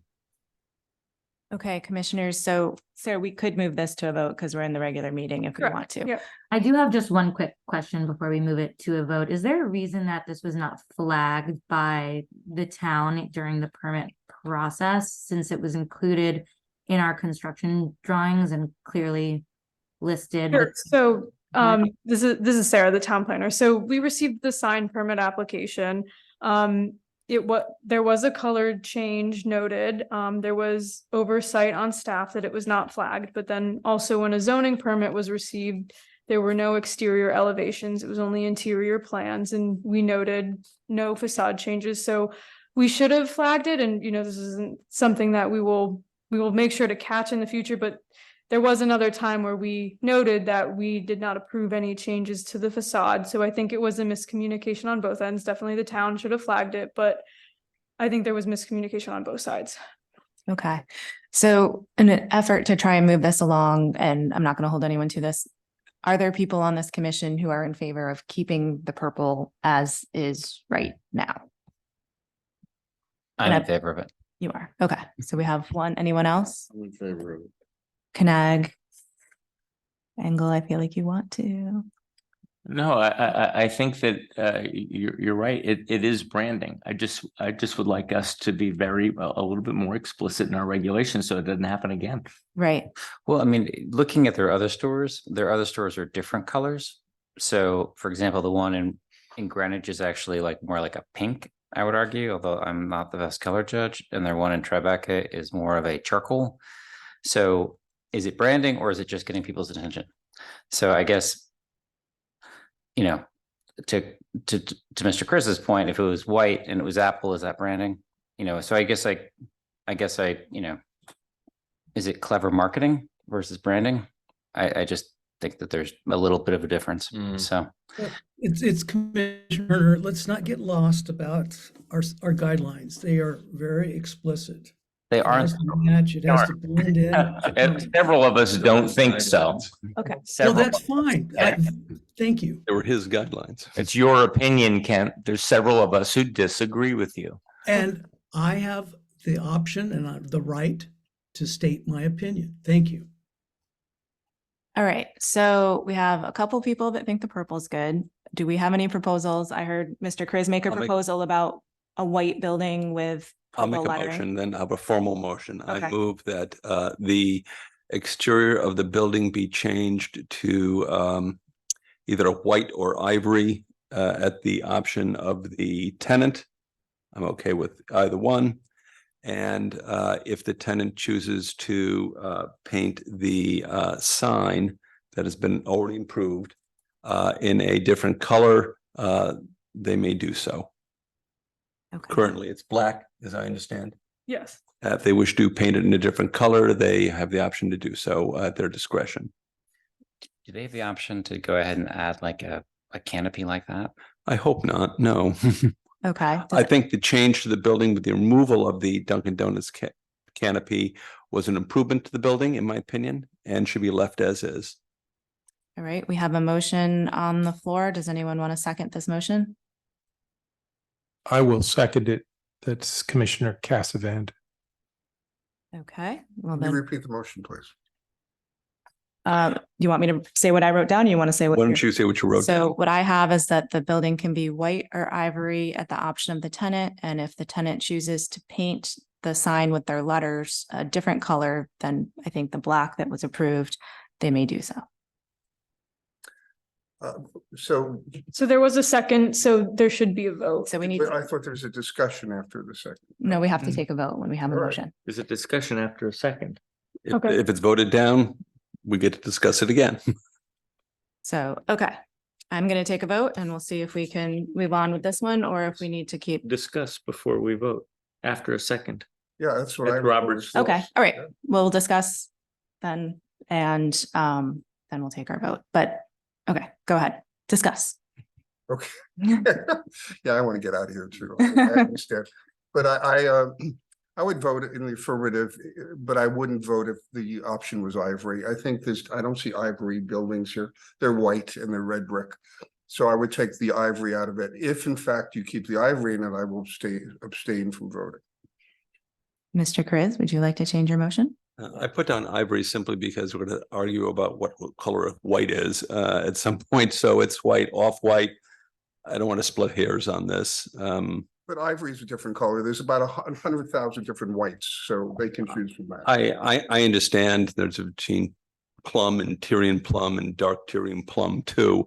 We'll make it white just to move this along. Okay, so any other comments on the motion that's on the table and has been seconded? To confirm, the motion is for white. White. With the sign color being, Whatever you want. Whatever they want. Discretion Long- of the tenant. well, I think it needs to be, like, we want neon. So how So do we neon, put? some- neon is prohibited. Prohibited period. I want neon. So are there any guidelines to the color on the sign? So we don't permit neon colors. Neon is not defined. It's at the discretion of the zoning Can we officer. make the condition that the sign color is reviewed by you or someone in your office? Yes, Just to make we can do that, yeah. Fine. So it won't be a new permit, just for clarification for Van Leeuwen's. It won't be a new sign permit, but I will have to review the color. As an information, illuminated signs are not allowed. Yep. So the only illumination you can have is have a lamp shining on the sign. But for example, backlit signs and neon signs are not permitted, period. So that's already off the table. Yeah, we just plan to illuminate our sign from the goosenecks above. No plans to change the illumination type. Which is certainly permitted. Okay, more conversation or do we want to take a vote? Okay, well, Okay, To repeat, it's white building, Mhm. not the current color. The sign may be a different color. It has to be run by Sarah Carey. And What about the trim? trim the whole thing, Must be white. white monochrome white. That's what was suggested. It's monochrome lilac now, in my view, so it's or monochrome purple. And so this would be monochrome white. With the sign as approved, with a color suggested by the tenant, approved by Sarah. That's the motion on the floor. I'll second. Well, I was going to affirm my second. Okay, Mr. Cassavant still seconding. Mr. Benton, did you have something to say or? Okay, so I'm going to take it to a vote and we'll see what we have to do next. Mr. Turner, Yes. Chris, Yes. Cassavant, Yes. Engel, Yes. Herring, Nay. Knag, Yes. Swerdlow, Yes. Benton, Yes. and Nielsen. I will vote yes. So the motion carries. So it's not unanimous. All right. Thank gosh, we're not talking about another sign next. Thank you to the applicant for spending the time with us this evening. So the next item on the agenda is item 8, and this one hopefully should be quick because it's just sort of an administrative thing. Upon discussion and consideration of the Planning and Zoning Commission to amend the zoning regulations dated June 16th, 2007, amended July 5th, 2023, to amend section 6.5.b retaining walls. And a complete copy of that proposed amendment is on file at the town. So Sarah, I believe this is just because we need to set an effective date. Yes, we for- approved it last month. We just forgot to set an effective date. I recommend November 10th because that will be 15 days from the appeal period from the earliest date we can advertise the decision, which is Thursday. So it would be November 10th, 2023 as my recommended effective date. Okay. We just need an official vote that that is okay with everyone. Okay. Would anyone like to make a motion to make that revision effective November 10th? So moved. That was Mr. Knag. Do we have a second? Second. All right, I'm going to give it to Mr. Herring and I will take a vote on that. Mr. Turner, Yes. Mr. Chris, Yes. Mr. Cassavant, Yes. Mr. Engel, Yes. Mr. Herring, Yes. Mr. Knag, Yes. Mr. Swerdlow. Oh, okay, well, we'll proceed without him. We can proceed without So him. he'll just be abstained. He's just abstained. All right, Mr. Benton Yes. and Ms. Nielsen is also yes. All right, so now we have to go back and make some decisions on the applications that we closed earlier in the evening. The first one is 637 Valley Road. This is the 2-lot subdivision that Mr. Rucci presented with 18% open space being given, most of it wetlands. Not open space, but Do we need a Conservation motion? Conservation Do easement. we need a motion before we discuss? I was gonna suggest that if we have any conditions that we were thinking of, that we put them out there now and then we see if we can get a motion, including any conditions. I have one condition is that the easement document be reviewed by the zoning enforcement officer and at her discretion, the town attorney to ensure that it is fit and proper. Yeah. Okay, the other note I had, Sarah, just 1 second, was you had proposed in your previous planner's memo, a condition about the tennis court, paddle tennis court and swimming pool must be removed prior to the creation of the lot. Is that something we should still? It's up to the commission. Also, I don't recall if this was in the memo, but so there's an easement on the property that is an old pipe that never actually existed. And the town engineer recommended that as a condition of approval that before the lot is actually created, that they be released of that easement, just so there's no inadvertent development issues in the future. Okay. I agree with that. Heard somebody at this end, was it Mr. Benton? Did you have something to say? I did like the point earlier that the area of the easement should be plotted with the GPS components. I know that satisfies every single lot line dispute in the future. I think that when we asked him, why did you choose where the line is? He said it was just almost arbitrary, chosen by the surveyor. And I think it's a big deal because it's not in the spirit of the regulation, which is that not something less than 25% of what is conserved, less than 25% be wetland. And this is not in the spirit of that regulation. So if you specifically asked for a condition, I think that the condition in my mind would be that he increase the size of the size or quality of the conservation easement to be consistent with our regulation. Okay, so I think, I'd like correct to me if make I'm it wrong, I think larger. that might be a I denial. think that would be a no. So I'm Yeah. going to be voting no based on the fact that I don't think we can get there with the conditions as described. Right. Again, because this is a subdivision, it's a fairly administrative action. So I don't think we have the leeway to go that far to say, you know what, we actually think your open space should be of this design. So I just wanted to say that I'm not opposed to it philosophically subdividing it. But he's given me no choice but to vote no based on what he's asked for, not being in the spirit of the regulation. So just to push back on that, I mean, I agree with you. It's not in the spirit of the regulation. The reason that I'm okay with it is that this is a 2-lot subdivision.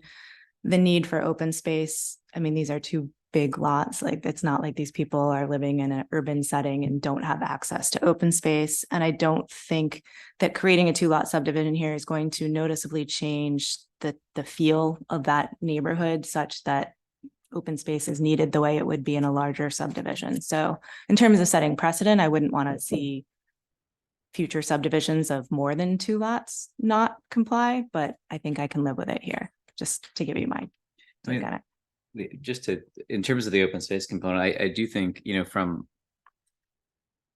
an impairment to the water course, I think the way the lot is being adjusted, the fact that they're moving the tennis court away from the river, eliminating the paddle court, eliminating the pool, which arguably are kind of right up against that more In order sensitive. to get a house. Right, but I mean, it's the less worse thing, right? Like, they're not proposing putting the house right on where the pool is, adjacent to the water. They're putting the house. They couldn't. Right, but they could also leave the pool, like, so I guess what I was thinking was that at least they're pulling that stuff back from there. But I don't disagree with you. It would have been easy to have the easement just follow the line of the river. I thought it was sort of odd the way it. If we deny this, he'll be back with a more sensible subdivision plan. It costs him nothing to give a better subdivision plan. However, my reaction on this, because at the last meeting, I was one of the people who argued quite strongly that they should ask the owner if they were willing to permanently conserve. My opinion is they've really sort of pushed the limit here, but they did what we asked them to do. And they are actually creating a permanent open space easement. It's not open to the public. I wish it weren't as much wetlands as it is, but to our chairwoman's point, I think that this gives us 3/4 of a loaf, paraphrase you. So I'm okay with it. And I thought that they were at a minimum responsive to the request we clearly made a month ago. I didn't understand the point about pipe easement. Who is the grantor and who is the grantee of the easement? So the easement is, it's Aquarion's easement over the property for a water line that does not exist. So how do we know that Aquarian is ready to grant that discharge of easement? So the engineer on the project, Tom Nelson, I spoke with him probably 6 weeks ago, and he felt confident that Aquarian does not want this easement anymore. You don't have to condition that. That was just a suggestion by the town engineer.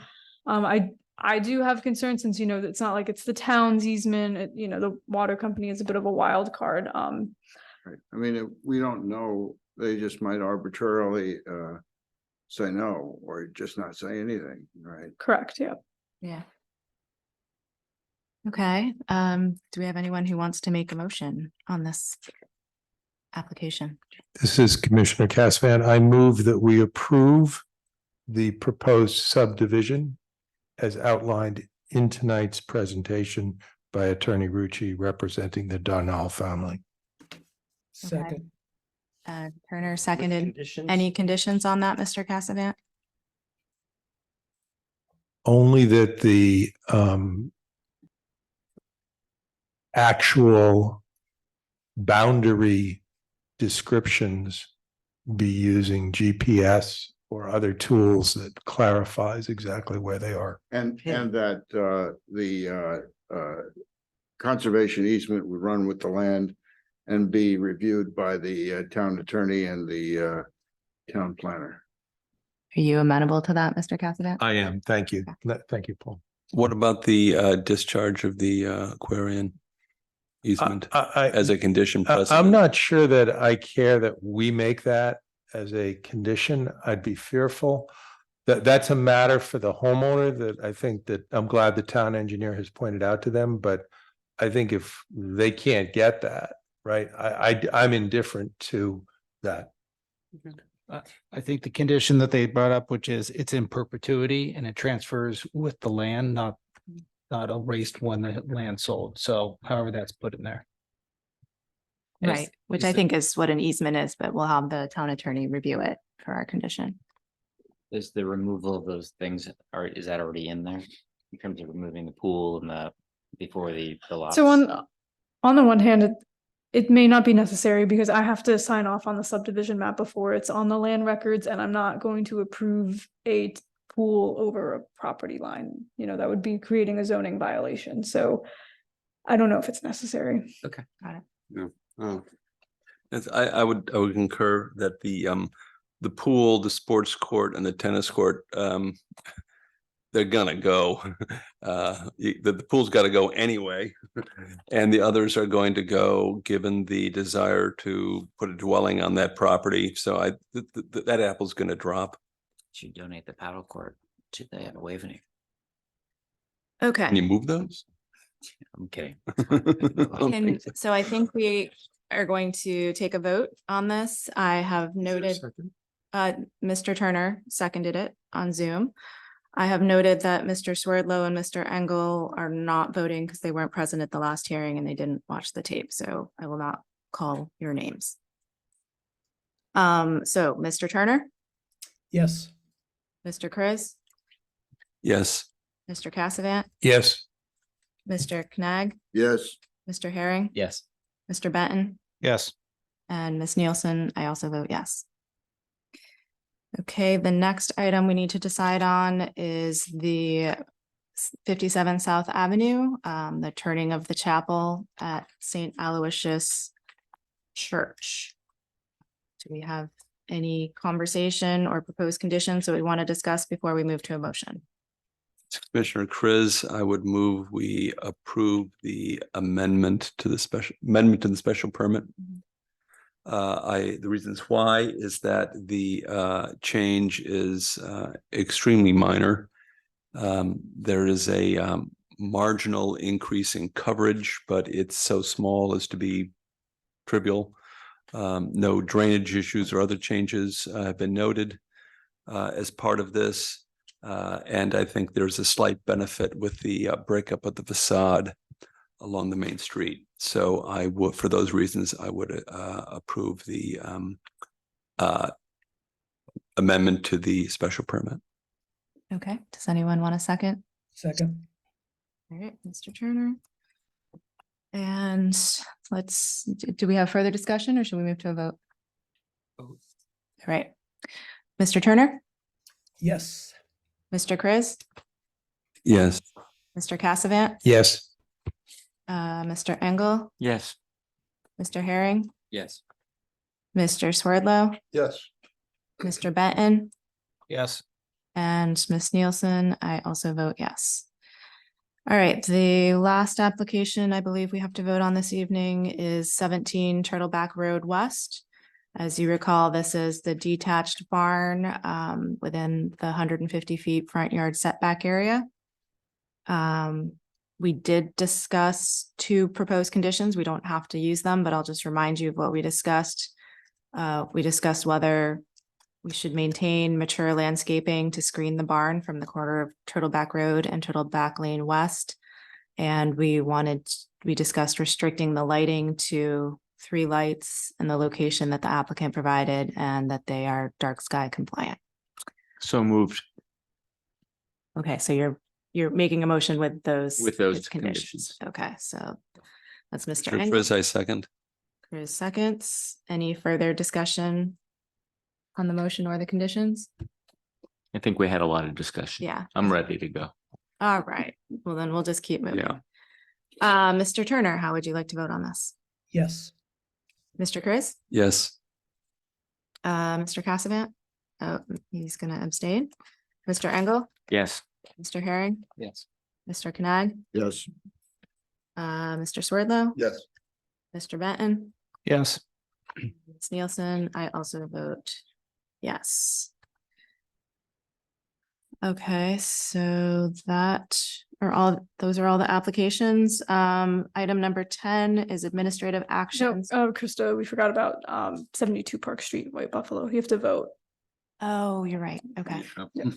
All right, so just to refresh my memory, we're voting on revoking the special permit that was approved in July of 2023 without prejudice, with the hope that the applicant will come back with a new special permit for outdoor music that meets some of the requirements. So that is what you all discussed, but you do also have the permit. You also have the ability to just affirm what you approved in July, alter your conditions from July, or you can revoke it without prejudice. Okay, so those are the 3 choices. What does the commission want to do? I have a question for Ms. Carey. What's the cleanest decision? So it seems that the White Buffalo needs more time to come back with a formal plan for the commission to make an informed decision that is best for the community. So it seems that revoking your approval from July and reverting back to the 2019 approval and revoking it without I can't speak tonight. Prejudice. Yeah. Is the cleanest option, because then they can come back when they are ready and the commission can make a more informed decision at that time. Should we have a list of things they should come back with, or just leave that up to them? We gave them a list. Yeah, but should we have it in the We minutes here could- that we vote on? No, it'll be in the minutes. It'll be in the minutes, but if you wanted to, in your motion, if someone were to make a motion, you could re-outline those items, but it's not a requirement. I think if That I was a recall, there are lengthy quite a few discussion. items. Yeah, it was a lot. I think I and- would tell the applicant to review our minutes if they need to be refreshed. And consult with Ms. Carey. Yeah. I would just say that in the motion, I believe, I'm still concerned about the point I raised earlier. I would just say that, if we're revoking the permit or whatever we're doing with it and denying their request for further relief, I would make that clear so that it's clear that and without prejudice, but it's clear that we've denied what they've asked for here. So there's not an argument that it's approved by default. So I would also like some clarification while we're in this in-between phase, because these questions have come up about the 2019 approval. Obviously, there were a handful of you that were not on the commission at that time, but I know that when they have outdoor dining, there have been, questions that they have cornhole and other lawn type games. Is that okay?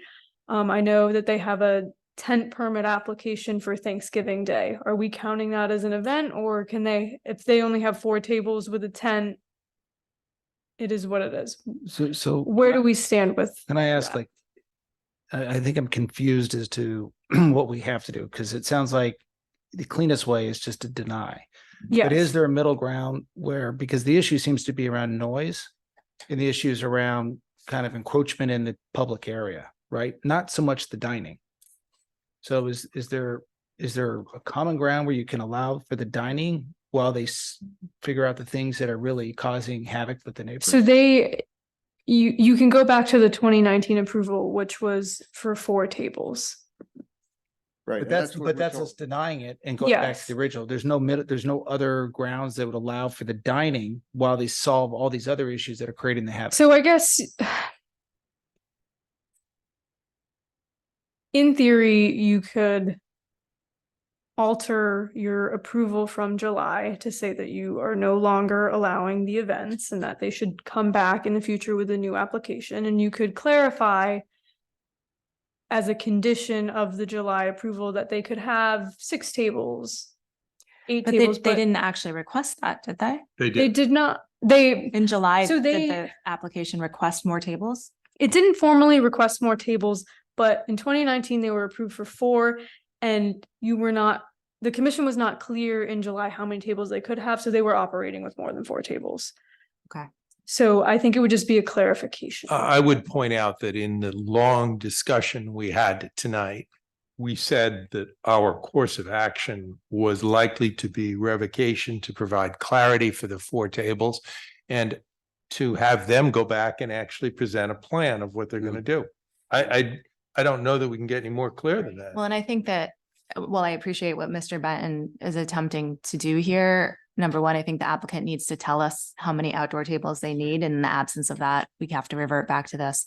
And also, there seems to be a lot of confusion around this, and I don't want to create more confusion by us arbitrarily saying, well, how about 6 tables or 8 That's fair. tables? That's fair. Madam Chair, I will make a motion. to Thank you, move this Mr. along. Chris. Yes. I move that this commission revoke the July special permit. Is that the proper term? Yes. July 2023 special permit, to be precise on dates. And that we revert to the 2019 special permit. Yes.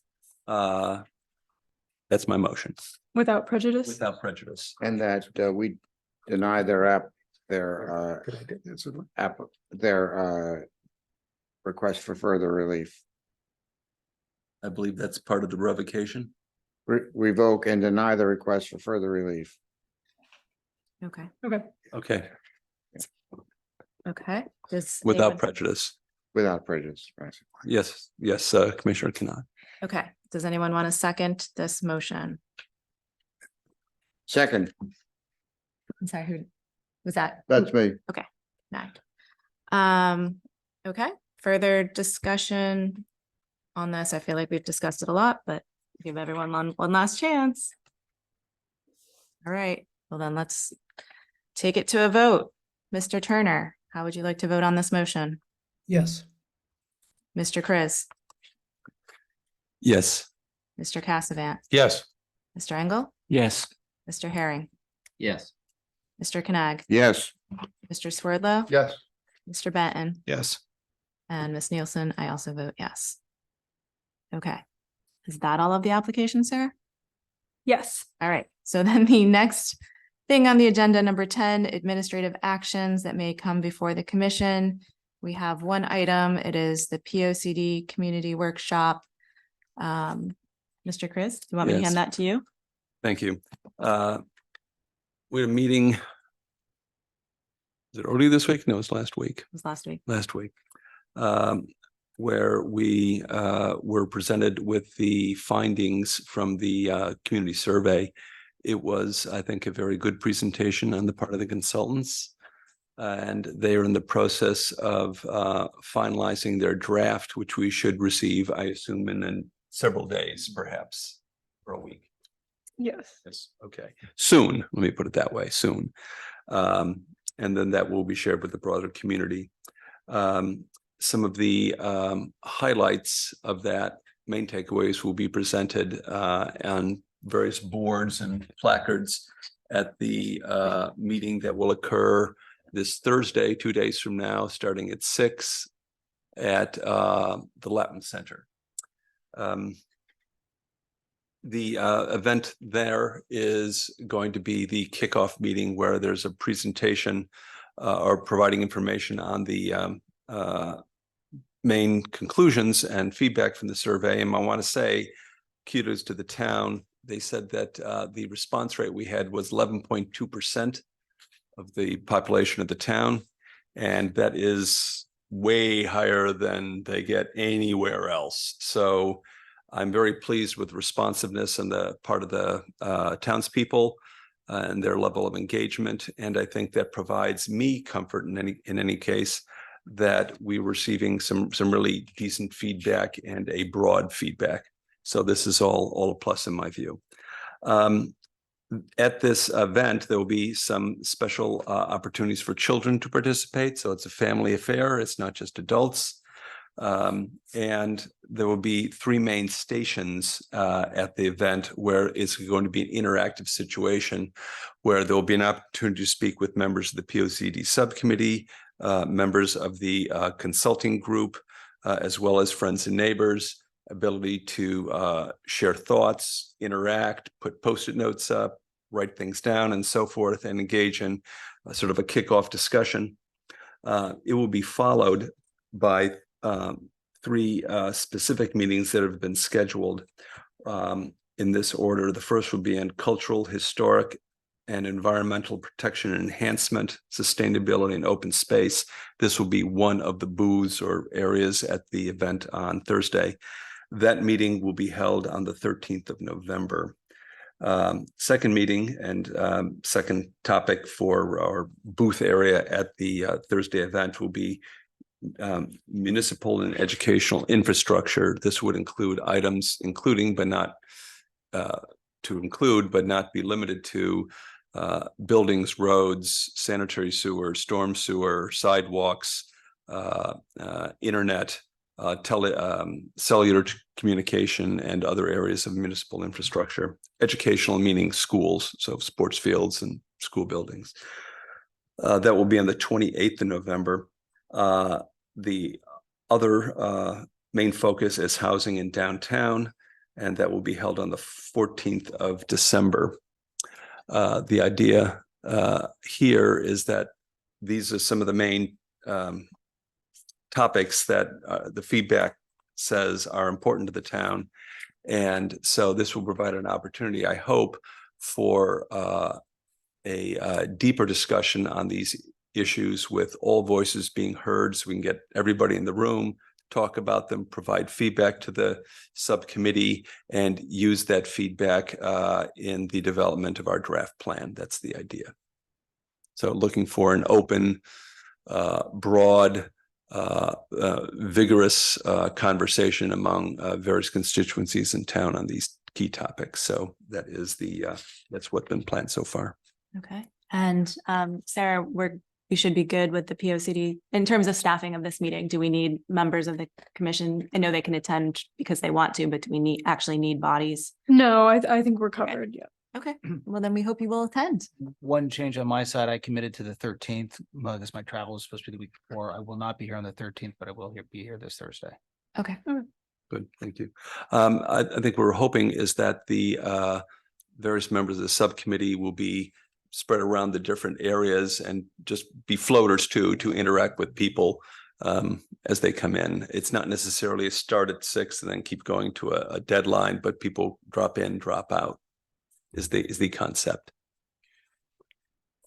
John, when will the draft report be available to the P&Z Commission? The final draft report, that's going to be a 2024 time frame. The exact time, I don't know. We're probably sometime in the late winter, early spring. But to the extent that you get a draft in a few days, will we be able to read that draft? Oh, the draft I refer to was the draft of the feedback on the survey. It was the survey results, okay, not of the thank you. Amended POCD. This is survey results. And so they're in the process, SLR, our consultants are in the process of finalizing that and tweaking it. That should be relatively soon. And I've asked Sarah to distribute to all members of it's going to be a public document for everybody. Yeah. Thank you. Yes. Thank you, Commissioner. Okay. You all have seen the survey, though, the survey results? Oh, yeah. Yeah, okay. I just want to make sure that was widely.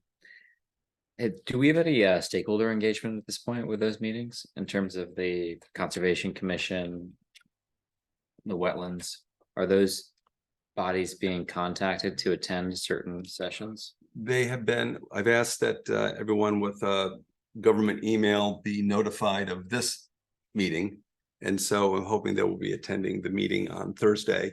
And then as those other meetings come up, there will be further outreach to commissions and also charitable groups that are involved in this.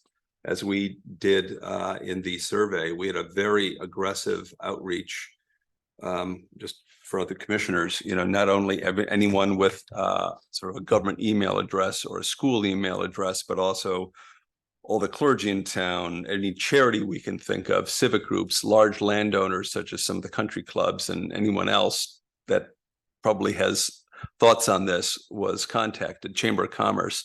And what they did, which is what I was hoping would happen, is they contacted their members. They have contact lists that are better than ours. And so the word spread very quickly. We also were able to use the OEM, or Office of Emergency Management, email list, which is about 8,000 names. 14,000, yeah. 14,000 names. So it went very broadly. And I think that's one of the reasons we had such a great response rate. So again, want to have a very vigorous response, but while we certainly want various boards and commissions to opine, we don't want just their opinion. We want everyone's opinion.